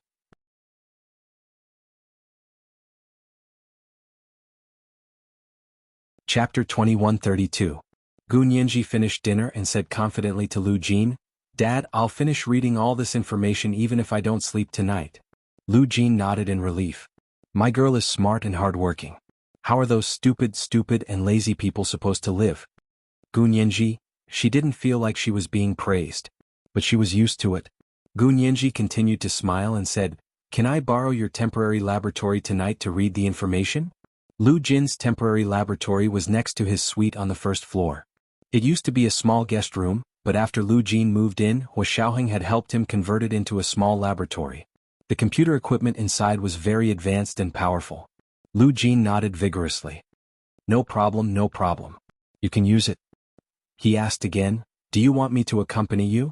Gu Nianji quickly shook her head and said, I can concentrate better when I'm alone. If you're by my side I can't help but talk to you. Lu Jin wanted to grin, but when he saw the orderly next to him, he felt that he should be more reserved. He had no choice but to pretend to be calm and said, Okay, I'm in the next room anyway. If there's a problem, just text me and I'll come over. Gu Nianji agreed.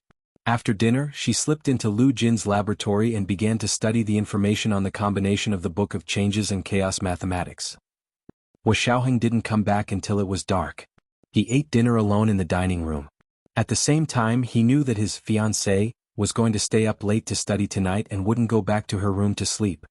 He nodded calmly and instructed the kitchen to prepare supper for Gu Nianji so that she wouldn't be hungry. Then he went back to the office to work overtime. Gu Nianji was engrossed in reading the information, and her hands itched to design formulas and calculations. When she was hungry in the middle of the night, she suddenly smelled an irresistible aroma of food. Gu Nianji followed the smell and turned around to see Hua Xiaoheng walking in wearing a tight black t-shirt. He was wearing a pair of black camouflage military pants that hung loosely around his crotch, revealing the legendary male dog waist and long legs below his waist. Then, a bowl of steaming and fragrant chicken soup noodles was placed in front of her. Hungry? I'll cook something for you. Hua Xiaoheng smiled and sat down. Gu Nianji. He swallowed his saliva. He was only a little hungry at first, but when he saw the noodles he felt even hungrier. The chicken soup was a little yellow, the noodles were thin and white, and a little green onion floated on the surface. It looked, smelled, and tasted great, which made one's appetite increase greatly. The simpler the food, the harder it was to cook it well. Gu Nianji picked up her chopsticks and took a bite. It was so delicious that her taste buds were about to rebel. Gunyanji couldn't care less about being pretentious anymore. Her body was very honest as she finished the bowl of chicken soup and fine noodles. She drank the soup until there wasn't even a drop of juice left. Xiaoheng put away the bowl and chopsticks. "Do you still want to eat?" Gunyanji was a bit embarrassed. She wiped her mouth with a tissue and said quietly, "No, thank you. You don't have to be so polite with me." Xiaoheng said calmly, "Go on with your work. Call me when you're hungry." Gunyanji grunted, then asked curiously, "Aren't you going to sleep?" "If you don't sleep, how can I sleep?" Xiaoheng patted her head. "I just came back from the office. I'll be working overtime in the study on the second floor. I'll stay up late with you." Gunyanji was instantly filled with guilt. When it came to psychological warfare, even Gunyanji was trash in front of Xiaoheng. She quickly put away her documents and turned off the computer. She got up and said lightly, "Don't stay up late. You didn't sleep much last night. I even slept during the day. You went out to work all day. Can your body take it if you stay up late at night?" Xiaoheng extended his arm in an angle without batting an eyelid. Gunyanji wasn't paying attention and took his arm. She was taken to the suite on the second floor by Xiaoheng. Xiaoheng put the bowl of noodles in the refrigerator on the second floor and returned to the bedroom. After washing up, he found that Gunyanji had already fallen asleep on the bed. When she was asleep, her expression was very relaxed. Her plump lips were slightly curled up, arching into the best angle for kissing. This was natural. No one could imitate it and she couldn't control it. Xiaoheng reached out his finger and rubbed her lips for a while. He couldn't help smiling. She still had to cultivate more if she wanted to play tricks on him. However, he also didn't want Gunyanji to be too mature and worldly, because that was a quality that could only be acquired after experiencing setbacks. He couldn't bear to. It was great that Gunyanji could forget what had happened before she was 12 years old. Perhaps it was because Gunyanji had been too immersed in the atmosphere of the Book of Changes and Chaos Mathematics for the past few days, or perhaps it was because she thought about it during the day and dreamed about it at night. In short, Gunyanji didn't sleep well that night. One dream after another, as if she couldn't wake up. In the beginning, she thought she was still sitting in Lu Jin's temporary laboratory, fiddling with chaos mathematics models. She used to be more familiar with this piece, so it was easy to pick it up now. However, it was extremely difficult to substitute the 64 hexagrams and 384 lines of the Book of Changes into the chaos mathematics model. The binary icons in front of her kept spinning in front of her, forming one hexagrams after another. Jiankoan, Kanli, Jinjian. Gui Mei, there were a total of 64 hexagrams and it was dazzling. She blinked and the scene in front of her changed again. There was no computer or screen in front of her, only an empty hall. It looked a little like the living room of Hijichu's house that she had seen in the other world. It seemed that in another second she would be able to see Hijichu leisurely walking down from the second floor. His almond-shaped eyes were sparkling on his cold face, but his thin lips were tightly pursed. Gunyanji waited for a while, but Hijichu didn't come. Instead, she saw another tall and handsome man walk down. This person's appearance looked very familiar. Gunyanji stared blankly as he walked past her, as if she was air, or as if he didn't realize she was here at all. It was only then that Gunyanji realized that she was dreaming. Since she realized that she was dreaming, her mood suddenly relaxed, and she began to watch everything with interest. If she wasn't mistaken, the man just now was Gu Xiangwen. However, Gu Xiangwen looked too young. For the time being, she couldn't tell if this person was Gu Xiangwen from this world or Lu Jin's appearance before he was disfigured in the other world. She followed the man curiously and found that he had pushed open a door. Inside, it didn't look like the He family's house but a classroom. The young Gu Xiangwen stood under the podium and spoke to an old white man on the podium. "Professor Vanderbilt, do you know the Book of Changes?" Gu Xiangwen spoke in English. Gunyanji was shocked to suddenly hear the English name of the Book of Changes, from his mouth. The old white man smiled and nodded. "Of course I know. It's a very great book. Not only do philosophers like it, but mathematicians also value it." This was the second watch of the day, chapter 21:19, He Can't Bear to Let Go. There were 2 more watches today. A reminder for everyone's recommendation tickets and golden keyboard support tickets. Moi, all the big shots and little angels.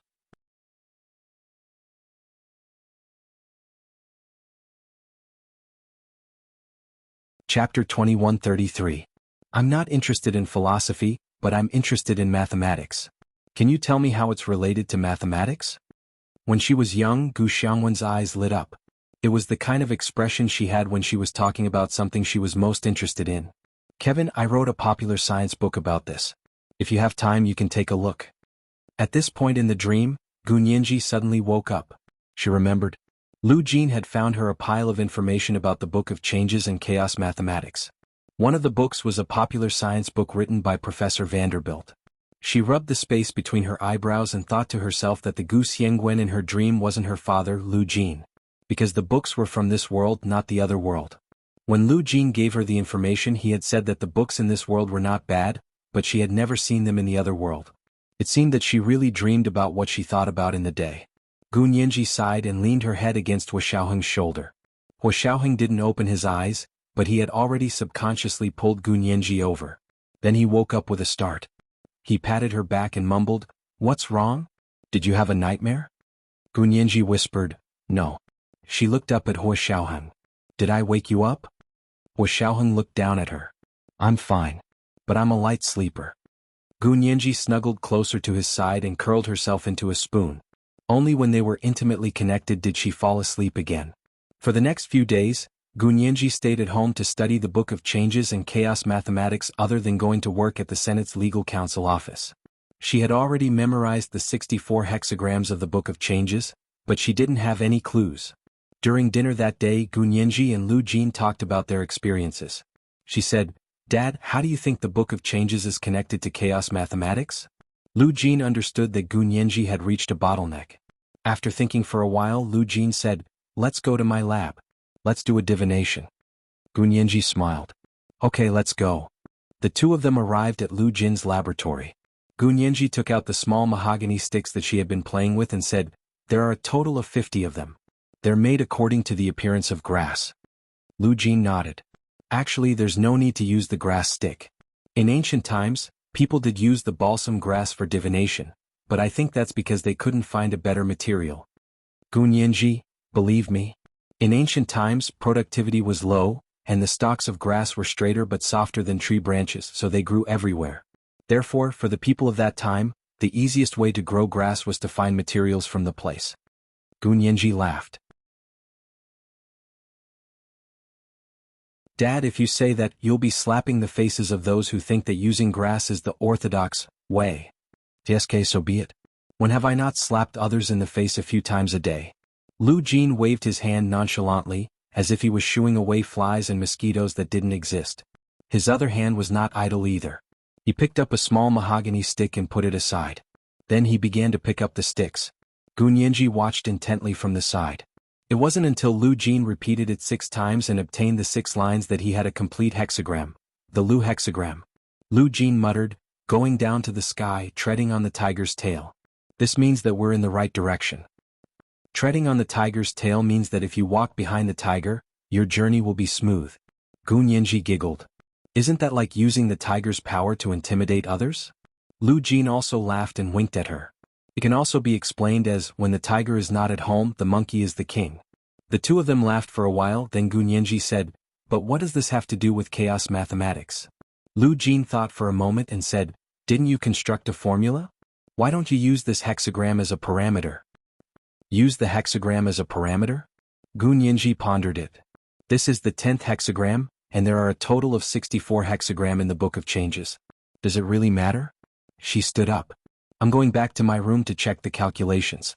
Dad, I'll tell you the results tomorrow." Lu Jin nodded. "Check the calculations well. This kind of problem has to be solved in one go. Otherwise, you might forget about today's inspiration by tomorrow." Not only did literature and art need inspiration, but science and technology also needed inspiration. Gu Nianji returned to her room and spent the whole night thinking about the hexagram. Hua Xiaoheng didn't come back that night, but no one urged her to go to bed. In the middle of the night, Gu Nianji suddenly had an idea. She thought that since this hexagram meant that they were on the right path, she might as well calculate the probability of the other party's actions and see how they set up the trap. This was called knowing oneself and knowing the enemy. Moreover, the Book of Changes divination just now gave her confidence. So she listed out all the things that had happened recently. In the beginning, it should have been the middle of last year when the Hong Corporation's new energy car was preparing to go public. Gua Huaining colluded with others and almost led the Hong Corporation into a dead end. Then on Christmas Eve last year, the other party suddenly used all means to take Song Jining away and also tried to get rid of Gu Nianji. After that, they spent 2 months to get Kevin out of there and got him the position of cultural counselor, as a diplomat. Finally, at the end of the trial, the other party used Wu Qinghong and Kai Zhaohe to knock Kevin out in an attempt to get him released on bail for medical treatment. Gu Nianji looked at the 4 main events that she had listed and began to use chaos mathematics to calculate the probability of each event happening. Also, how many conditions were needed to achieve the goal. After the formula was listed, Gu Nianji realized that her small computer couldn't handle such a large amount of calculations. She had wanted to ask Hua Xiaoheng to borrow the supercomputer in the central control room of the Special Operations Forces. However, she was worried that someone would see the secret and leak it.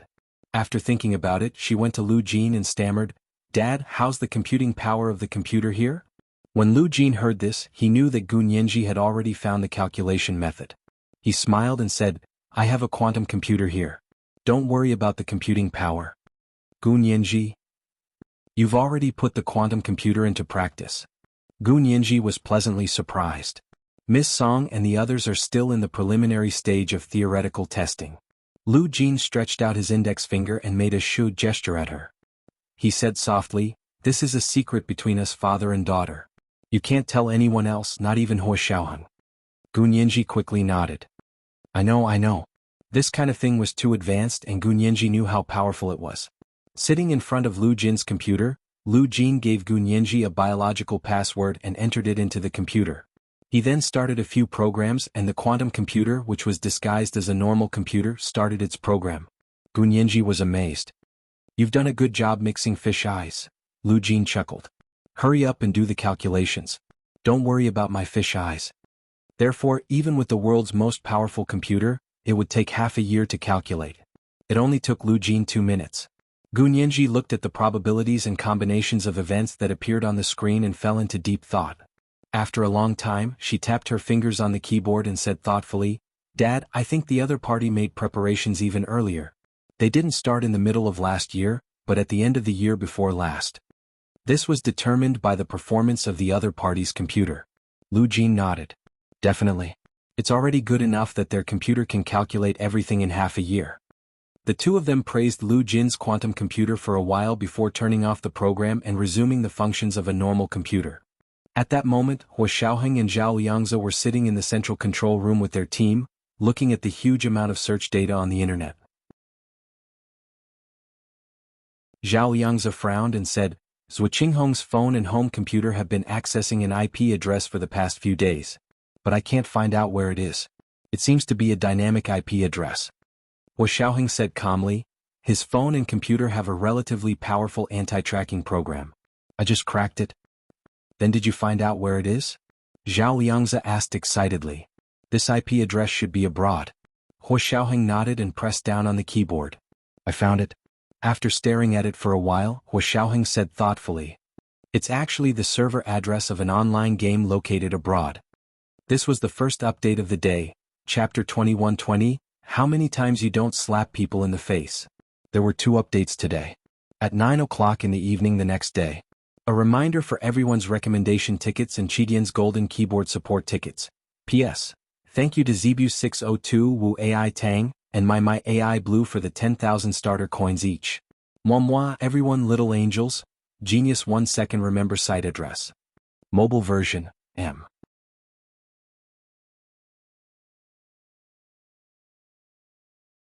Chapter 2134. Online game. They're actually using the game as a method of communication? Not only Zhao Liangzi, but the other members in the central control room also exclaimed in surprise. The corners of Hua Xiaoheng's lips twitched. Why are you so surprised?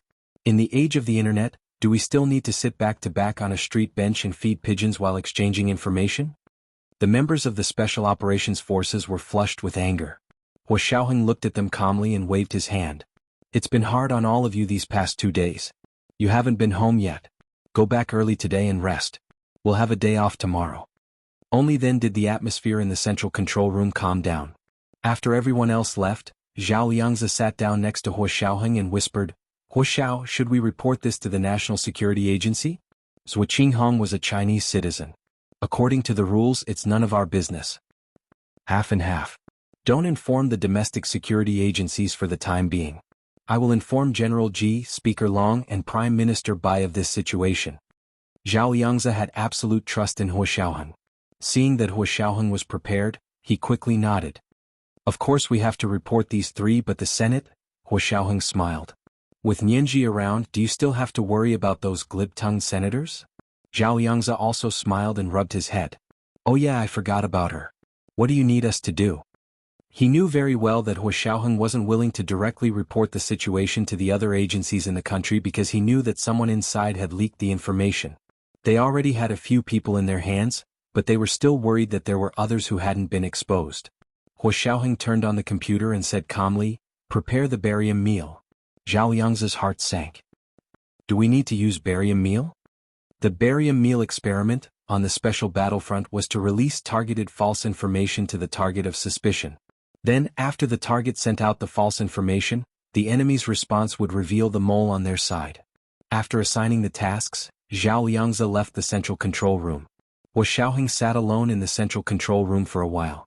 He repeatedly thought about the true motive of the mastermind behind the scenes, but he still couldn't figure it out.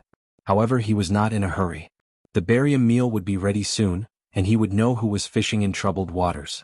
In order to track Zhuo Qinghong's IP address, Huo Xiaoheng did not return to his official residence for a day and a night. Tonight, the mission was finally over and he could go back. When she returned to the official residence and entered the living room, she bumped into Gu Nianji and Lu Jin, who had just come out of Lu Jin's laboratory. Gu Nianji held the calculations she had printed out from Lu Jin and walked up to him with a smile. "Major General Hua, you're finally back." Huo Xiaoheng smiled and suddenly asked, "Do you want to play games?" Gu Nianji, she cautiously took a few steps back and hugged herself with heartache. She said weakly, "Huo Xiao, I didn't sleep last night. I was doing questions." Huo Xiaoheng froze for a moment, then quickly understood. He couldn't help but laugh. Stroking her hair, he said meaningfully, "What's going on in that little head of yours all day? It's not a normal game, it's an online game. Do you want to play?" Gu Nianji's eyes lit up. "Really? Huo Xiao, do you want to play online games with me?" This was too rare. Online gaming was an integral part of Gu Nianji's life as she grew up. However, Huo Xiaoheng had always felt that online games were too childish and a waste of time, so he had never played with her. Of course, he didn't forbid Gu Nianji from playing by herself. Little girls had to have their own hobbies. Gu Nianji had practically grown up with the internet, so it was only right for her to play online games. Moreover, she wasn't addicted to online games, so Huo Xiaoheng let her be. Therefore, she was overjoyed when he offered to play online games with Gu Nianji today. Gu Nianji tossed aside the documents in her hands and happily followed Huo Xiaoheng back to his suite. The orderly brought him dinner. Gu Nianji sat on the sofa beside him and looked at him with a smile.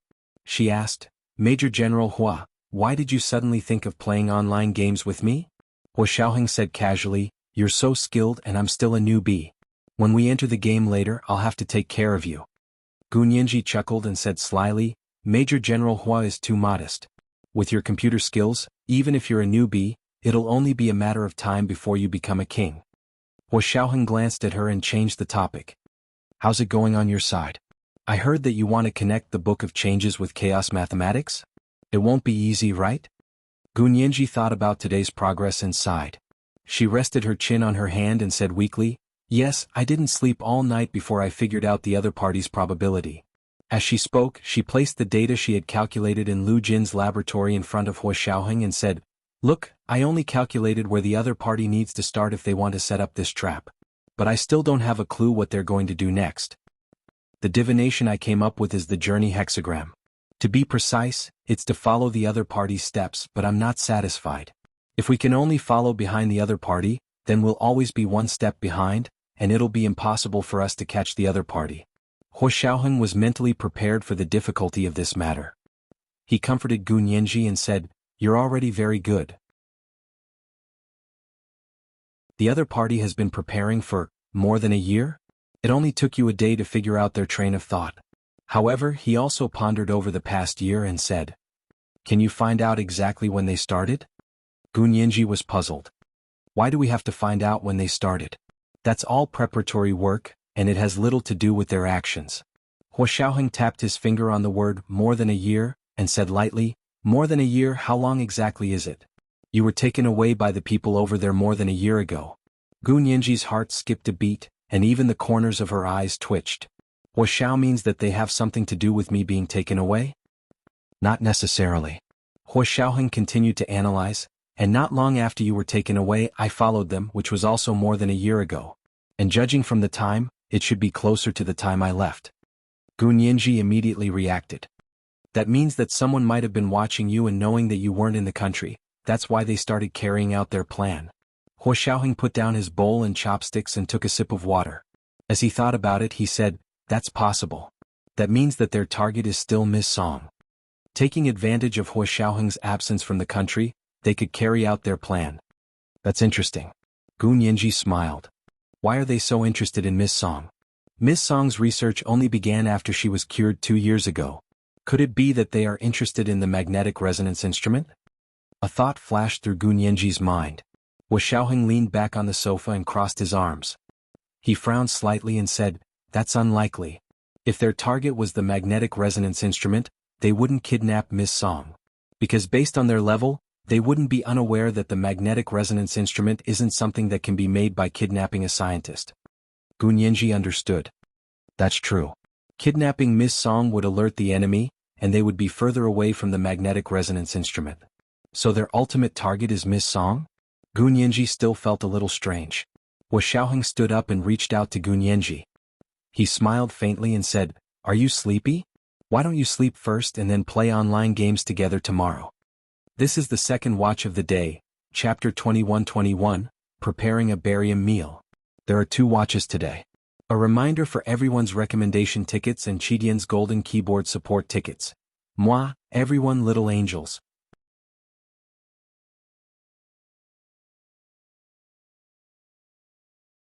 Chapter 2135. She would be playing online games with Hua Xiaoheng tomorrow? Happiness was like a tornado, it came too quickly. Gu Nianji was so happy that she was giddy and treated Hua Xiaoheng exceptionally well. So much so that when he used the lame excuse of, I'm too tired to sleep and need to be more tired to fall asleep, to request intimacy, she didn't refuse at all. Her heart ached for him working overtime and becoming the one who took the initiative. The night passed and the first rays of dawn appeared. It happened to be the 15th of the first lunar month and it was also a weekend. Gu Nianji didn't need to go to work, and Hua Xiaoheng didn't need to work overtime either. He didn't wake up early to train, but slept with Gu Nianji until they woke up naturally. Last night, the 2 of them had reached a new level of harmony. They hugged each other tightly in their sleep, neither willing to let go.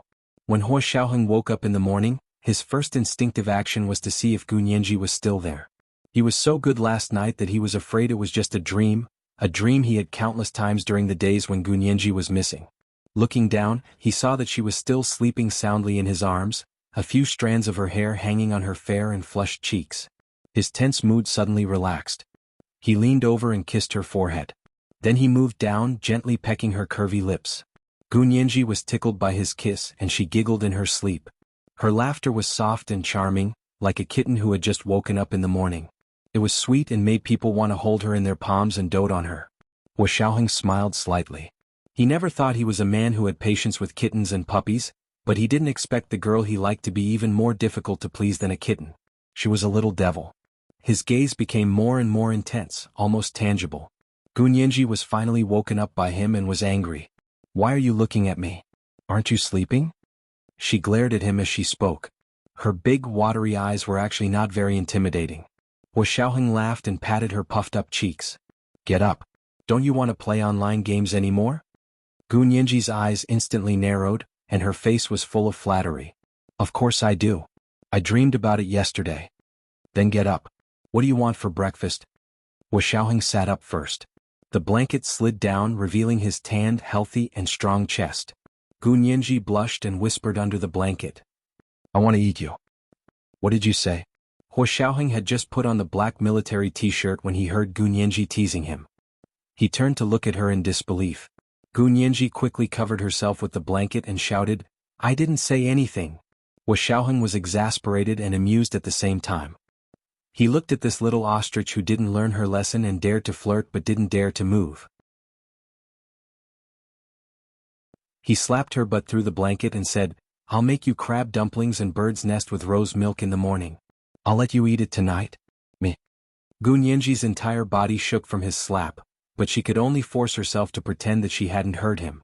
After Hua Xiaoheng went downstairs, she lifted the blanket and sighed deeply. How was she going to spend the night? She reaped what she sowed.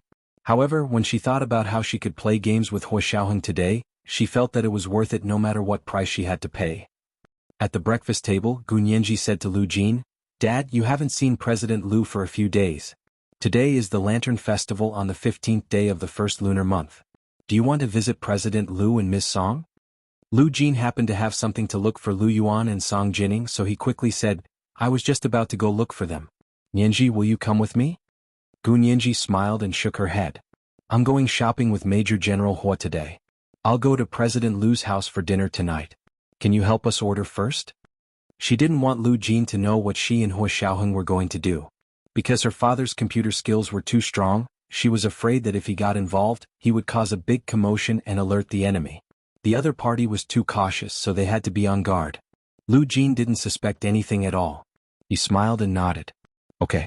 I'll go look for Boss Lu right away and ask him to buy groceries for the Lantern Festival dinner tonight." After breakfast, Hua Xiaoheng asked his driver, Fan Jian, to send Lu Jin to Lu Yuan's villa in the West Mountains. As soon as Lu Jin left, Hua Xiaoheng received a call from Hua Guanchen. "Xiaoheng, you didn't come to visit your grandfather during the new year. Today is the Lantern Festival. Bring Nianji over for dinner." Hua Xiaoheng. Gu Nianji had just said that she was going to Lu Yuan's house for dinner that night when Hua Guanchen asked them to go to Grandfather Hua's place for dinner. Although it wasn't impossible, there was always a first-come, first-served rule. Hua Xiaoheng thought for a moment and asked, "Will the Zhang family go?" Hua Guanchen. "Does it have anything to do with you whether they go or not?" Hua Guanchen said unhappily, "He's your grandfather after all." Hua Xiaoheng rubbed his temples. He didn't want to ruin his mood by arguing with Hua Guanchen on the 15th of the first month. "We're going to President Lu's place for dinner tonight anyway, so we can go visit Grandfather Hua," Hua Xiaoheng said directly and hung up. Hua Guanchen was furious. He quickly called back and scolded, "Your mother can divorce me, but you can't sever your father-son relationship with me." Hua Xiaoheng blocked his number. Gu Nianji came in from outside and saw Hua Xiaoheng's expression. She frowned and asked, "What's wrong?" "We haven't seen each other for a while and your mood has worsened." Hua Xiaoheng rubbed his chin. He had always hidden his emotions well, but Gu Nianji could always feel the changes in his mood no matter how hard he tried to hide it. It was as if they had a telepathic connection. Actually, he also understood that it was because he didn't guard against her that she could feel his emotions under his calm surface. "It's nothing. Chief Hua called and asked us to visit Grandfather Hua tonight. I've already agreed. We'll go to President Lu's house for dinner and visit Grandfather Hua on the way." Gu Nianji smiled. "Okay, I'll listen to you." She walked to his side and held his hand. She said angrily, "Is this worth being unhappy about?" The two of them went upstairs to Hua Xiaoheng's study, which had first-class computer audiovisual equipment. Hua Xiaoheng said, "It's not that I'm unhappy, it's just that I'm a little annoyed. They just won't behave themselves. You're his son. As long as Chief Hua doesn't go overboard, just treat it as doing Miss Song a favor." Gu Nianji patted Hua Xiaoheng's arm. "Think about it. How can they not attend our wedding? So it's better to slowly ease up with them now so that it won't be too ugly when the time comes." Hua Xiaoheng looked at Gu Nianji in surprise. "I didn't know that you were so sensible." Gu Nianji puffed out her chest and said proudly, "Don't you know how to say beautiful words? I've already learned how to get to the point. For non-important people, no matter how unpleasant their words are, it won't make me sad. Instead, it makes me want to laugh." Hua Xiaoheng pinched her nose. "Okay, then I'll be watching you tonight." The two of them teased for a while. Hua Xiaoheng turned on the computer and said to Gu Nianji, "This is a large-scale online game that's what Qinghong has been playing recently." Gu Nianji took a look and said in surprise, "It's this game? It's quite popular and there are quite a lot of people playing it." After saying that, she became distressed again. "Then what should we do? This game has many servers around the world and people all over the world play it. There are probably tens of millions of people who are often online. How can we find out which servers Wu Qinghong is on and which plot he's playing?" This large-scale online game was called The Life You Want, or in English it was called Your Life. This is the first chapter of the day, chapter 21-22, First Come, First Served. It's 2 o'clock today. At 9 o'clock in the evening the next day. A reminder for everyone's recommendation tickets and Chidian's golden keyboard support tickets. Today was Monday, especially the recommendation tickets. P.S. Thank you to the leader of Wu AI Hall for the 20,000 Chidian coins and De Guan Guan for the 10,000 Chidian coins. Moi everyone little angels. Genius 1 second remember site address. Mobile version, M.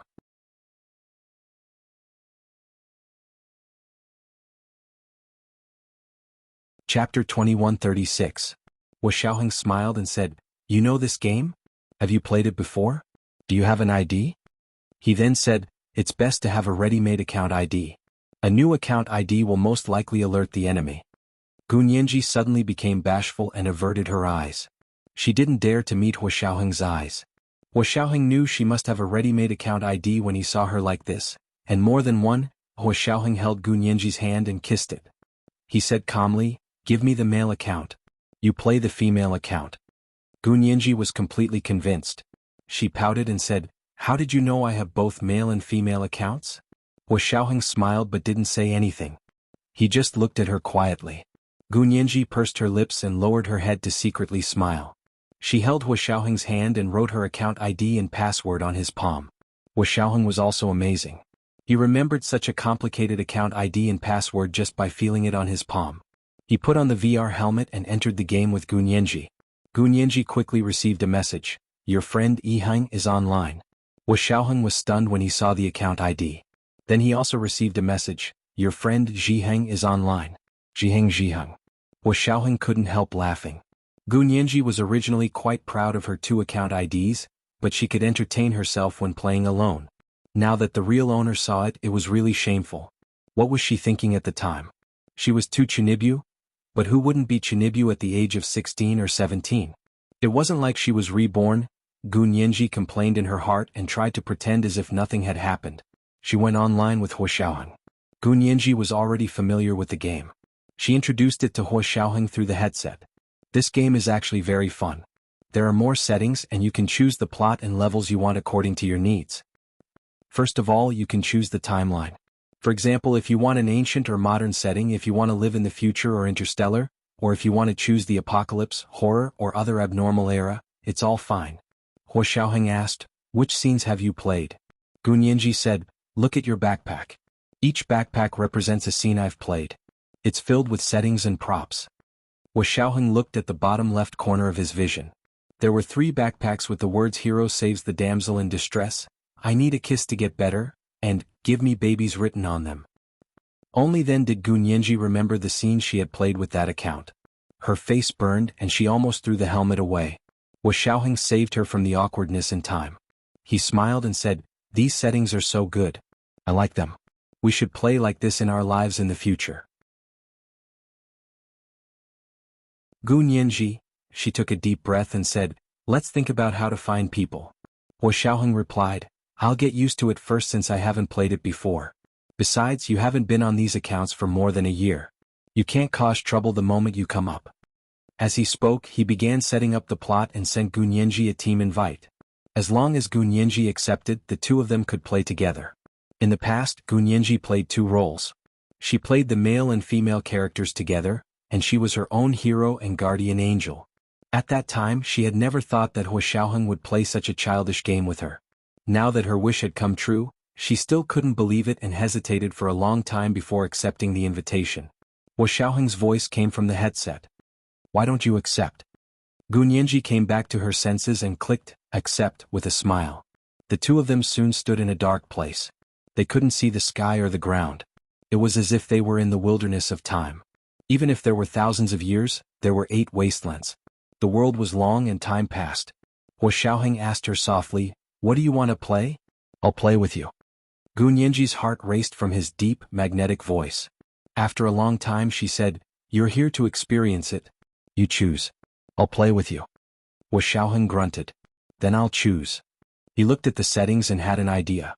He chose a police and bandit battle game where they rescued hostages from kidnappers. The gameplay was similar to PUBG, but the settings were more complicated. It wasn't as simple as blowing up the other person's head, but the final rescue of the hostage unharmed.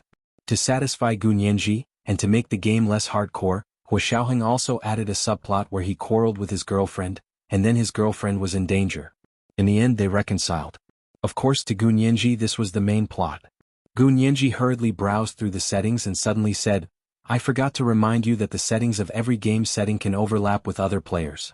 So the people we meet when we enter the game might not be NPCs but other players. That's even more interesting."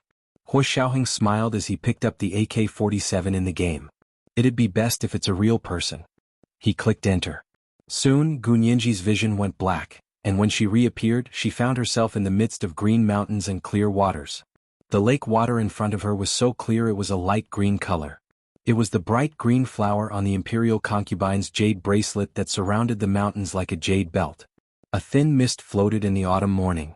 Not far away the top of the mountain was covered in snow, and the forest between the mountains was red and yellow. It was like a picturesque oil painting and it made the lake look like a fairyland. Gu Nianji suddenly felt that the scene was very familiar.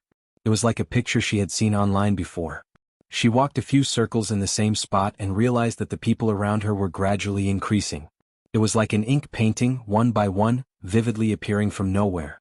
She didn't know if those people were players or NPCs, but they all had a standard tourist demeanor. They held their phones or selfie sticks and took pictures in front of the lake. Their words were sonorous and forceful, like playing billiards. Gu Nianji listened for a while and realized that it was actually German. Could this setting be on the German server? Thinking of Germany, she looked at the lake in front of her and suddenly remembered that this was the Konig Sea under the German Alps. The Konig Sea is a long and narrow channel between the towering Alps left by glaciers eroding the landscape during the Ice Age. That year in Germany she had been kidnapped here and narrowly escaped death. Yijichu had rescued her and brought her back to the Huaxia Empire. Was Hua Xiaoheng trying to make up for his past regrets? Gu Nianji's feelings were very complicated, but she was also very vigilant. She didn't want the same thing to happen again, and she didn't want Hua Xiaoheng to make up for her regrets in this way. Once bitten, twice shy. She would not fall into the same pit twice. Therefore she stood vigilantly in the crowded area. When she saw the car driving over, she quietly hid to the side. This was today's second chapter. Chapter 21-23, Maintaining the Sum to be Constant. It's 2 o'clock today. A reminder for everyone's recommendation tickets and Chidian's golden keyboard support tickets. Today was Monday, especially the recommendation tickets. Moi everyone little angels.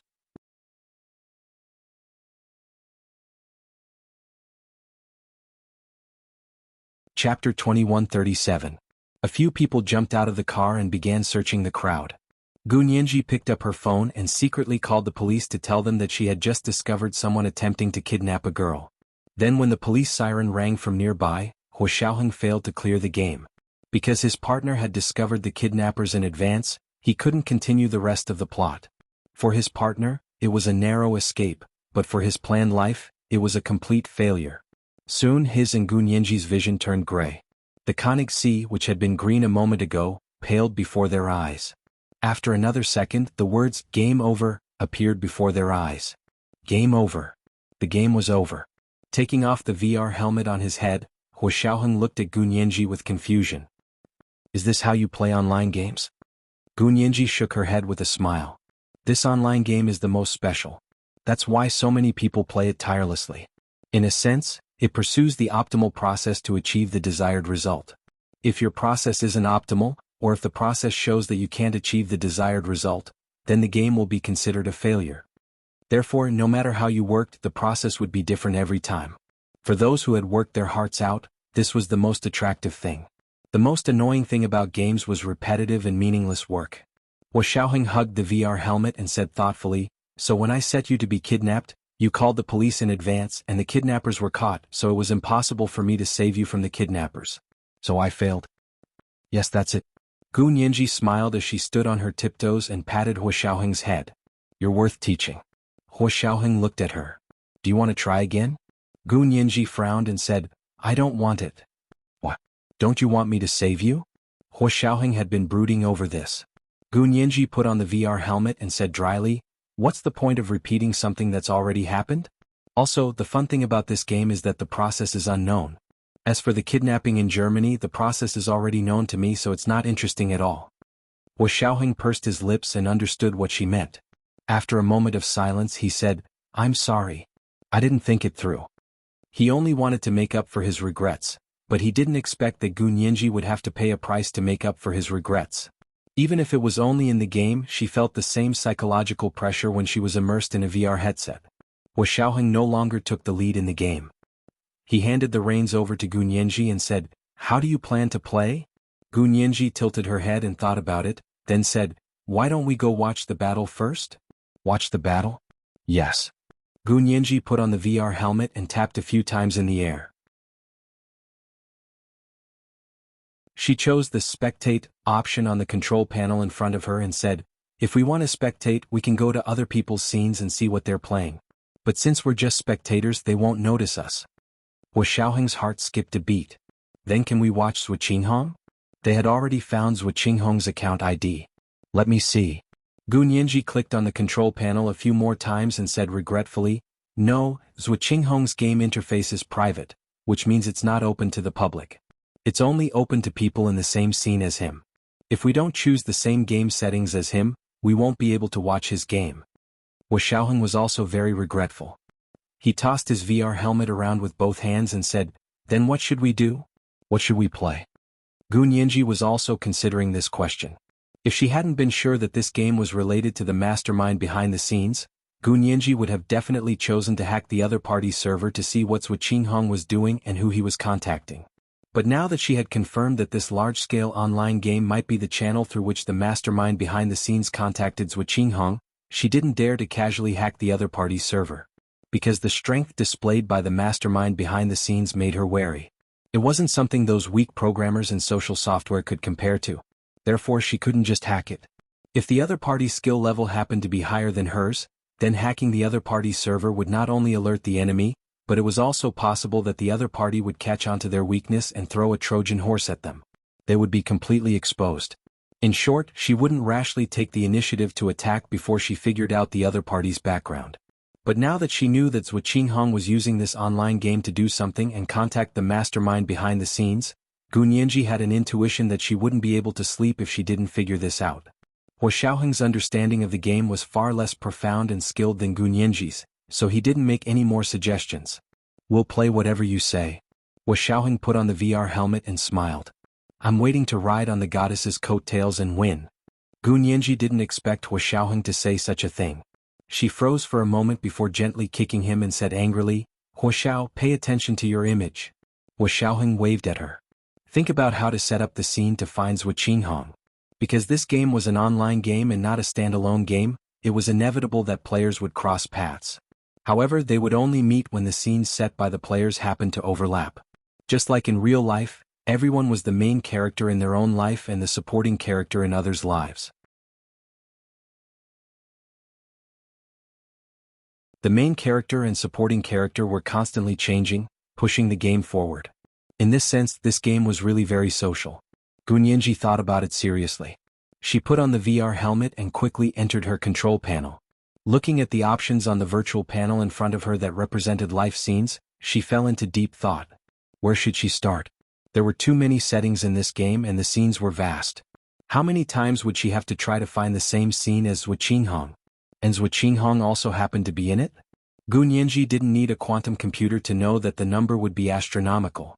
Even if they were willing to try it one by one, they didn't have that much time to play it one by one. Was there no other way?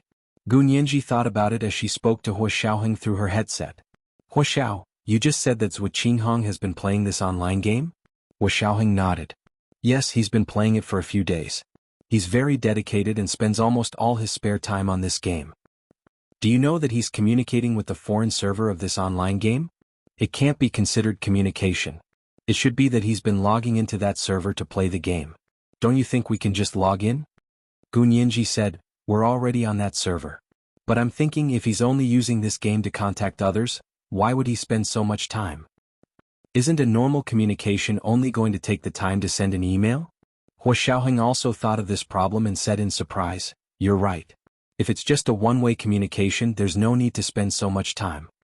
Moreover, if he hadn't spent so much time on this game, Hua Xiaoheng and the others wouldn't have noticed that his contact method was through the online game. But he did spend a lot of time on this online game, right? Gu Nianji confirmed. She seemed to have some clues. Hua Xiaoheng grunted. We have records of the IP port abroad. He did spend a lot of time playing this game on the foreign server. I think he might be using this game for other things, Gunyanji said thoughtfully. In addition to contacting others, he might also be using this game to carry out some kind of operation. Hua Xiaoheng agreed with her opinion. Probably, but what can he do with the game? Gunyanji immediately said, he can use the game to do simulation experiments. Hua Xiaoheng also remembered it when Gunyanji said this. He immediately said, like the American 9/11 hijacking suspects who used a flying game to plan a hijacking. Hua Xiaoheng's reminder enlightened Gunyanji. She patted her head and said with a smile, I understand what he's doing now. The Book of Changes is really useful. This was the first chapter of the day, chapter 21-24, it's really social. There were 2 chapters today. At 9 o'clock in the evening. A reminder for everyone's recommendation tickets and Chidian's golden keyboard support tickets. Remember to double the monthly tickets 3 days after the end of the month. Moi, everyone little angels.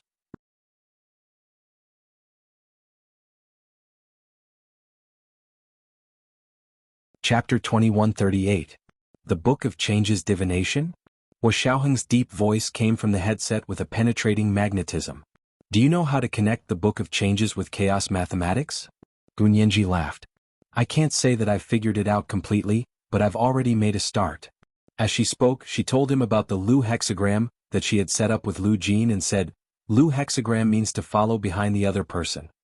Based on this, we can imagine what we would do next if we were Zhuo Qinghong. In court, he paralyzed Kevin's entire body. Gunyanji had already confirmed that it was Zhuo Qinghong who had done it. He had thrown Kai Zhaohe and the short, fat man out to confuse them. And then? What else would he do? Hua Xiaoheng thought about this more than she did and quickly said, if he was still the one who did it, then the next step would be to think of a way to get Kevin released for medical treatment. Gunyanji's mind flashed and she said happily, I got it. Zhuo Qinghong's current game setting must be a hospital. Hua Xiaoheng also understood and narrowed his eyes. You mean he's been experimenting with how to get Kevin released for medical treatment? If it's in the hospital, then it's not about getting released for medical treatment, but rather, it's about stealing the dragon and changing the phoenix, right? Gunyanji said as she began to choose the hospital setting. Now that she assumed that Zhuo Qinghong was also playing with the hospital setting, it would definitely be the Huaxia Hospital. This was because the hospital setting also had many parameters to choose from, such as country, province, grade of the hospital, direction of the building, and even the number of people it could accommodate. Gunyanji actually found that she could find all the parameters that were suitable for the 3x1 hospital in the Huaxia imperial capital. Kevin was in this hospital and Gunyanji was just trying it out. How did this game setting come about? A trace of doubt flashed through Gunyanji's mind, but she didn't think too much about it. She quickly invited Hua Xiaoheng and entered the game setting together. A white light flashed before their eyes, and the 2 of them were already standing in the hospital corridor. The graphics of this online game were very realistic, just like the real thing. If it was a VR helmet of average quality, the graphics would be blurry, just like a low-resolution computer screen. However, the VR helmets they were wearing were also very high-end so they could see the details very clearly. The 2 of them were now a doctor and a nurse. They wore white clothes and masks as they walked toward the ward at the end of the corridor. They didn't know who was staying in this ward because if you didn't set it up, the patients, doctors, nurses, and visitors would all be random. There were NPCs and real players.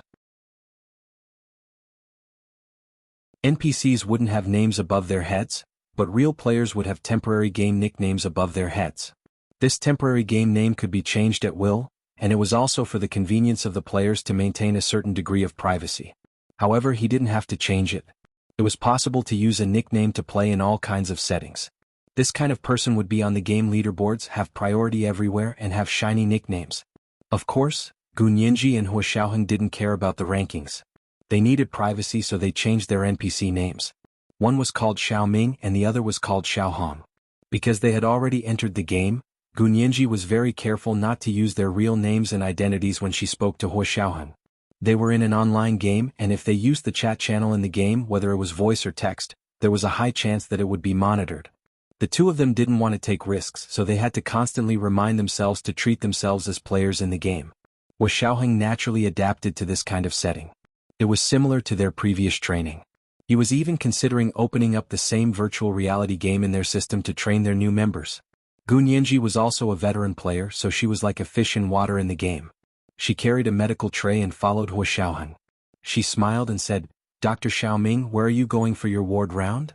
Hua Xiaoheng turned his head to look at the ward he passed as he walked. There were 2 beds side by side in the first ward, both with patients lying on them. There were also 2 people who looked like family members watching over them. The second ward became a single room. The door was tightly shut so they couldn't see the situation inside. As he walked further in, he saw 2 police officers with loaded guns guarding the door of a ward. Gunyanji's heart sank. Was Zhu Qinghong really simulating the hospital ward where Kevin was imprisoned and guarded? Hua Xiaoheng didn't continue walking. He looked around curiously and turned to say, "Let's go see the patients in the second ward. They need a follow-up." Gunyanji nodded and went with Hua Xiaoheng to knock on the closed door of the second ward. They didn't know if there was anyone in the room. They stood at the door for a while but no one came out. Gunyanji was about to say that she was going to look for the keys when a young man in casual clothes walked over from the other side of the corridor. He was very handsome. Of course, this was the image in the game. He was different from anyone they had seen in real life. Gunyanji and Hua Xiaoheng stood facing the door of the ward. They wore white coats and masks just like 2 NPCs. The young man didn't notice them at all and continued walking. When he was about to reach the 2 police officers, the young man suddenly bent over and squatted down. He seemed to be tying his shoelaces. At that moment, 2 gunshots rang out toward the police officers. The 2 police officers quickly pulled out their guns and returned fire. The young man rolled forward in an attempt to break through the 2 police officers' defense line. However, the 2 police officers cooperated very well. The officer on the left quickly lowered his gun and shot the young man on the ground in the head. The young man was shot in the forehead and quickly disappeared from the ground. This was him failing the game and being ejected from the game. Gunyanji saw this from the corner of her eye. She was already suspecting that the young man was Zhu Qinghong. Could it be that he really wanted to create chaos and get Kevin out of there? As far as she knew, Kevin's legal team was actively seeking medical parole. So the other party wanted to do both? Was Kevin that important? Gunyanji thought it was a bit funny. She really didn't see how important Kevin was. Just as she stood up to leave the scene with Hua Xiaoheng, she suddenly saw the young man coming again. It was still the same scene. When the young man was about to reach the 2 policemen, he also bent down to tie his shoelaces. The same gunshots rang out from behind them. The bullets were fired at the 2 policemen, but the difference was that this time the young man didn't lunge at them directly. Instead, he suddenly reached out and pulled Gunyanji, who was crouching in the corner and hiding from the gunfire, over. He used her as a shield. This was today's second chapter. Chapter 21-25, Treading on the Tiger's Tail. It's 2 o'clock today. A reminder for everyone's recommendation tickets and Chidian's golden keyboard support tickets. Remember to vote twice every 3 days at the end of the month. P.S. Happy birthday to me, the Guild Master Seb. Moi moi, everyone little angels.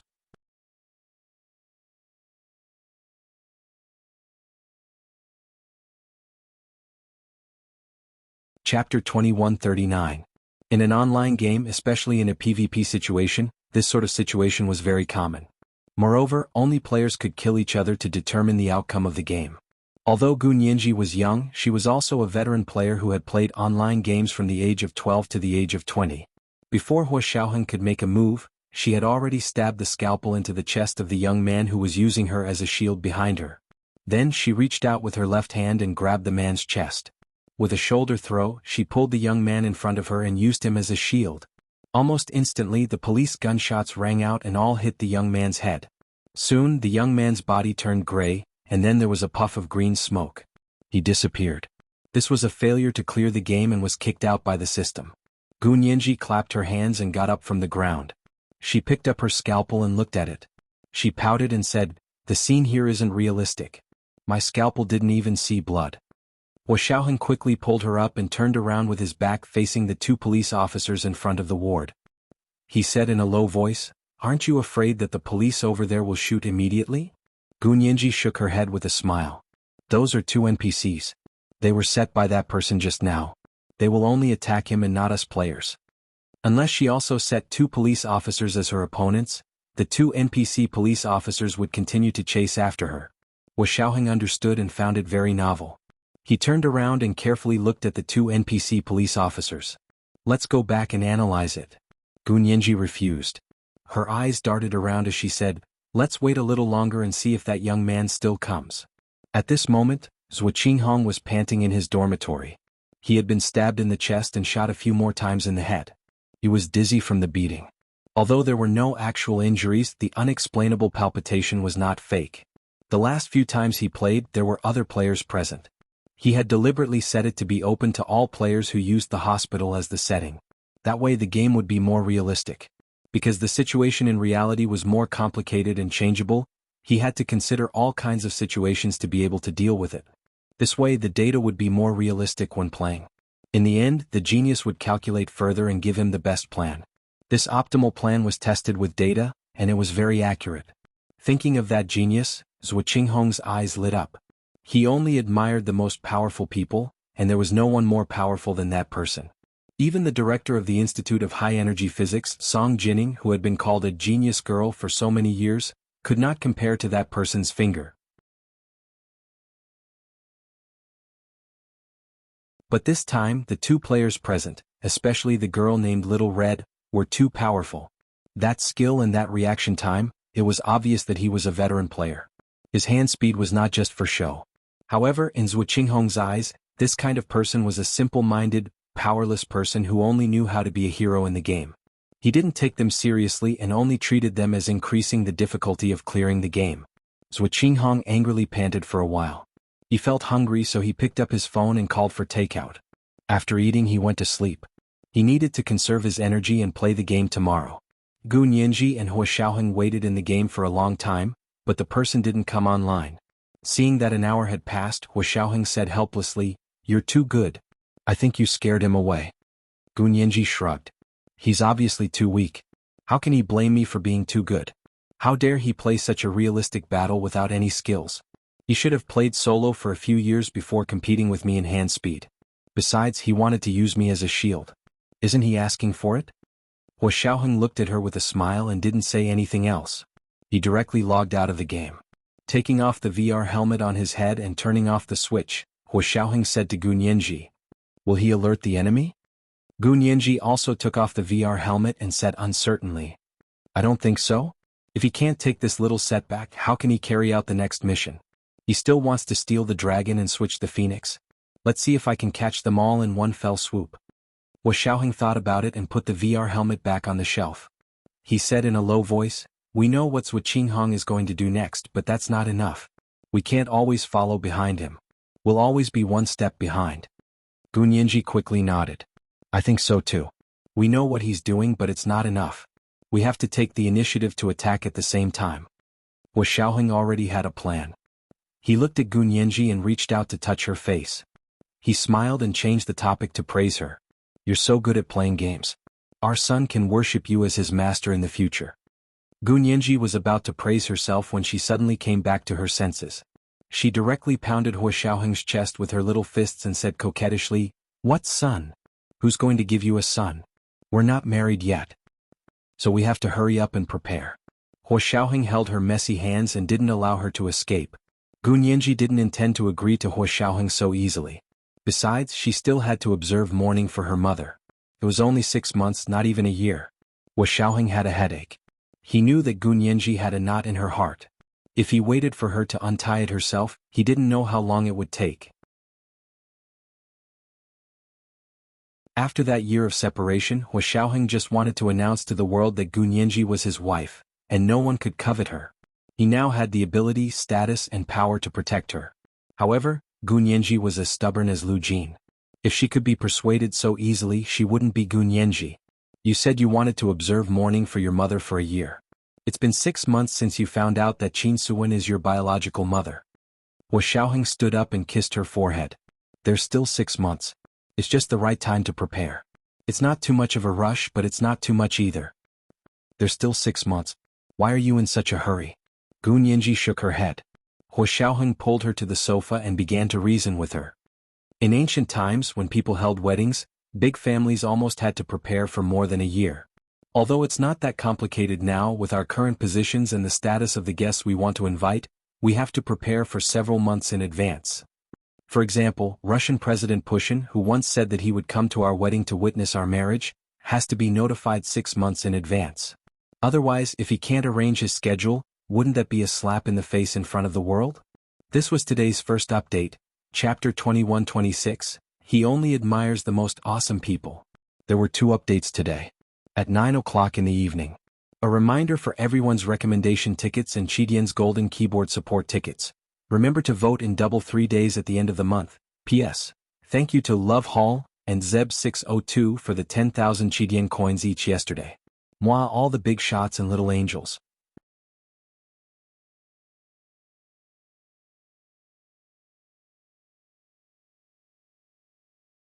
Chapter 21-40. Gu Nianji didn't take the bait at all. She said slyly, "That's okay. I'll inform him after my mourning period ends in 6 months. I don't care if I wait another 6 months or a year. Counting from now he would have to wait for another year or a year and a half. But I care." Hua Xiaoheng patted her little face and patiently battled with her. "Nianji, do you really not want to marry me sooner? We're already living together now. Is there any difference between being married or not?" Gu Nianji said slowly. "Can't you wait another year or a year and a half?" "Of course not." Hua Xiaoheng pursed his lips and had no choice but to use his last resort, save the country in a roundabout way. Without batting an eyelid, he continued to hug Gu Nianji in his arms and coax her. Seeing that she still wouldn't let go, he finally seemed to give up and said, "Fine.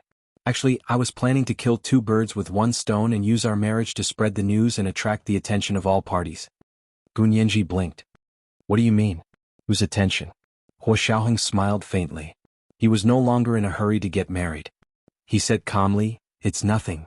Since you don't agree, I'll think of something else." "You did it on purpose." Gu Nianji grabbed his collar and looked up to see his Adam's apple protruding. She leaned over to kiss it and felt his entire body tense up. She finally laughed and said, "Hurry up and say it clearly. There's a lot more to it. Otherwise, I won't tell you even if you beat me to death." Hua Xiaoheng suddenly became unyielding. Gu Nianji rolled her eyes, grabbed his hands and put them behind his back. She made a binding gesture and interrogated him. "Leniency for those who confess and severity for those who resist. You know our policy better than I do." Hua Xiaoheng almost burst out laughing. However, his many years of training were not for nothing. The expression on his face did not change in the slightest as he lightly said, "Stop messing around, I still have things to do. Today is the 15th day of the first lunar month. You don't want to be unhappy, do you?" Gu Nianji also felt a little guilty. On the 15th day of the first lunar month, she had made Hua Xiaoheng unhappy. But the the wedding was a big deal. She still had a knot in her heart when Hua Xiaoheng forced her to sign the marriage certificate, and she couldn't find a way out of it. However, she wasn't very sure how to step down. She didn't want to tell Lu Jin about the twisted emotions in her heart. If only she had her mother by her side. It wasn't easy to tell her father about these things, but it was appropriate to tell her mother. She didn't even need to say anything and her mother would teach her how to deal with it. Her mood worsened as well. Out of the corner of his eye, Hua Xiaoheng noticed that Gu Nianji's mood had suddenly plummeted and realized that he had gone overboard with his acting.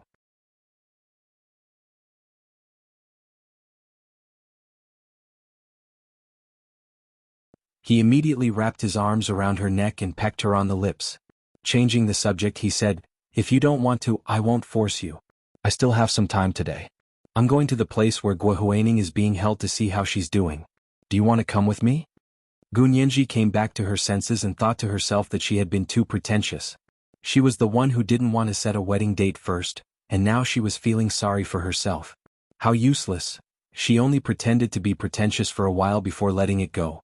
She nodded and said obediently, "Go, I also want to see her before the trial. Will we try her in court?" Gua Huaining's case was relatively simple, so the prosecution didn't hire Gu Nianji as the defense lawyer. Therefore, if Gu Nianji wanted to know anything related to the case, she could only think of a way to visit her in the detention center. Moreover, she had to find a good reason and Gua Huaining had to agree to see her before she could see her. Without her status as the prosecution lawyer, she no longer had those privileges. Now that Hua Xiaoheng was going to see Gua Huaining, Gu Nianji felt that it was a good opportunity to hitch a ride. Hua Xiaoheng pulled her up from the sofa. Yes, there was nothing special about her case, but recently someone hired a lawyer for her. It seems like she has something to rely on again and has started to retract her confession. Gu Nianji was speechless the entire way. When they reached the door, she said, "She can retract her confession in Gua Huaining's case. Do we have to take out the surveillance footage and throw it in her face to know how to spell the word Confession? We don't have to worry about that. Hua Xiaoheng smiled. This is just a small fry. Let's see what they're up to. Gu Nianji also knew that Guo Huining's case was under the jurisdiction of the country, so it wasn't good for Hua Xiaoheng to interfere too much. Besides, Guo Huining was indeed just a small fry. Even if she retracted her confession, she wouldn't be able to make a big fuss. She was just curious about who the person Guo Huining was, and why the other party chose Guo Huining as a breakthrough point. Hua Xiaoheng opened the car door to let her get in. He looked at his watch and said, "We still have 3 hours. After that, we'll go to old Master Shishan's place for a chat. Finally, we'll go to CEO Lu's house for dinner." The 15th day of the first lunar month was considered a small festival. According to the old customs, they were supposed to go see lanterns and guess lantern riddles. Gu Nianji couldn't help but think of the 15th day of the first lunar month in the other world and was slightly distracted. Hua Xiaoheng didn't say anything and drove all the way to the detention center where Guo Huining was being held. As soon as the two of them got out of the car, they saw 2 fashionable and beautiful women also get out of the car and walk towards the gate of the detention center. Gu Nianji looked at the backs of the 2 women in front of her and quietly asked Hua Xiaoheng, "You deliberately chose this time to come, didn't you? Why didn't they come earlier or later, but on the 15th day of the first lunar month?" Hua Xiaoheng smiled and said, "Why do you think so? The 2 people in front are obviously Yi Xinyan and Dou Ayan. They have a pretty good relationship with Guo Huining. Could it be that they hired a lawyer for her?" Hua Xiaoheng held her hand and squeezed it. It's so easy to talk to smart people. He didn't need to explain any further. Hua Xiaoheng waited for Yi Xinyan and Dou Ayan to go in before leading Gu Nianji into the detention center. He flashed his ID at the registration desk and asked to be a spectator for the people who came to visit Guo Huining today. Guo Huining's case was rather special. Although it was under the jurisdiction of the country, Hua Xiaoheng could still interfere because it was related to foreign forces. However, he couldn't do much. He could still monitor it, but everything else would depend on the situation. After the detention center staff registered Hua Xiaoheng's ID, they were brought to the room next to Guo Huining's visitation room. There was a one-way glass wall to see what was going on in the room next door. There was also a surveillance camera to see and hear the people talking on the small screen. Gu Nianji didn't sit in front of the surveillance camera. Instead, she crossed her arms in front of the one-way glass wall and looked at the room next door. It was a normal visitation room. The walls were covered with thick rubber and the floor was also covered with rubber. There was a set of tables and chairs fixed to the ground in the middle of the room. It was divided into 2 rooms by a transparent bulletproof glass wall. Guo Huining, Yi Xinyan, and Dou Ayan sat on opposite sides of the table separated by the glass wall. This was the second update of the day, Chapter 21-27, deliberately arrived on the dot. There were 2 updates today. A reminder for everyone's recommendation tickets and Chidian's golden keyboard support ticket. Remember to vote twice every 3 days after the end of the month. Moi, everyone, my little angels. You're tuning in to the Han Li's Wuxia Chronicles YouTube channel. We're so grateful for your support, and don't forget to subscribe to join us on this incredible journey through captivating stories. Your generosity through donations truly makes a world of difference, as it's the primary source of revenue that allows me to expand and enhance this channel for you. Thank you from the bottom of my heart for being a part of this adventure.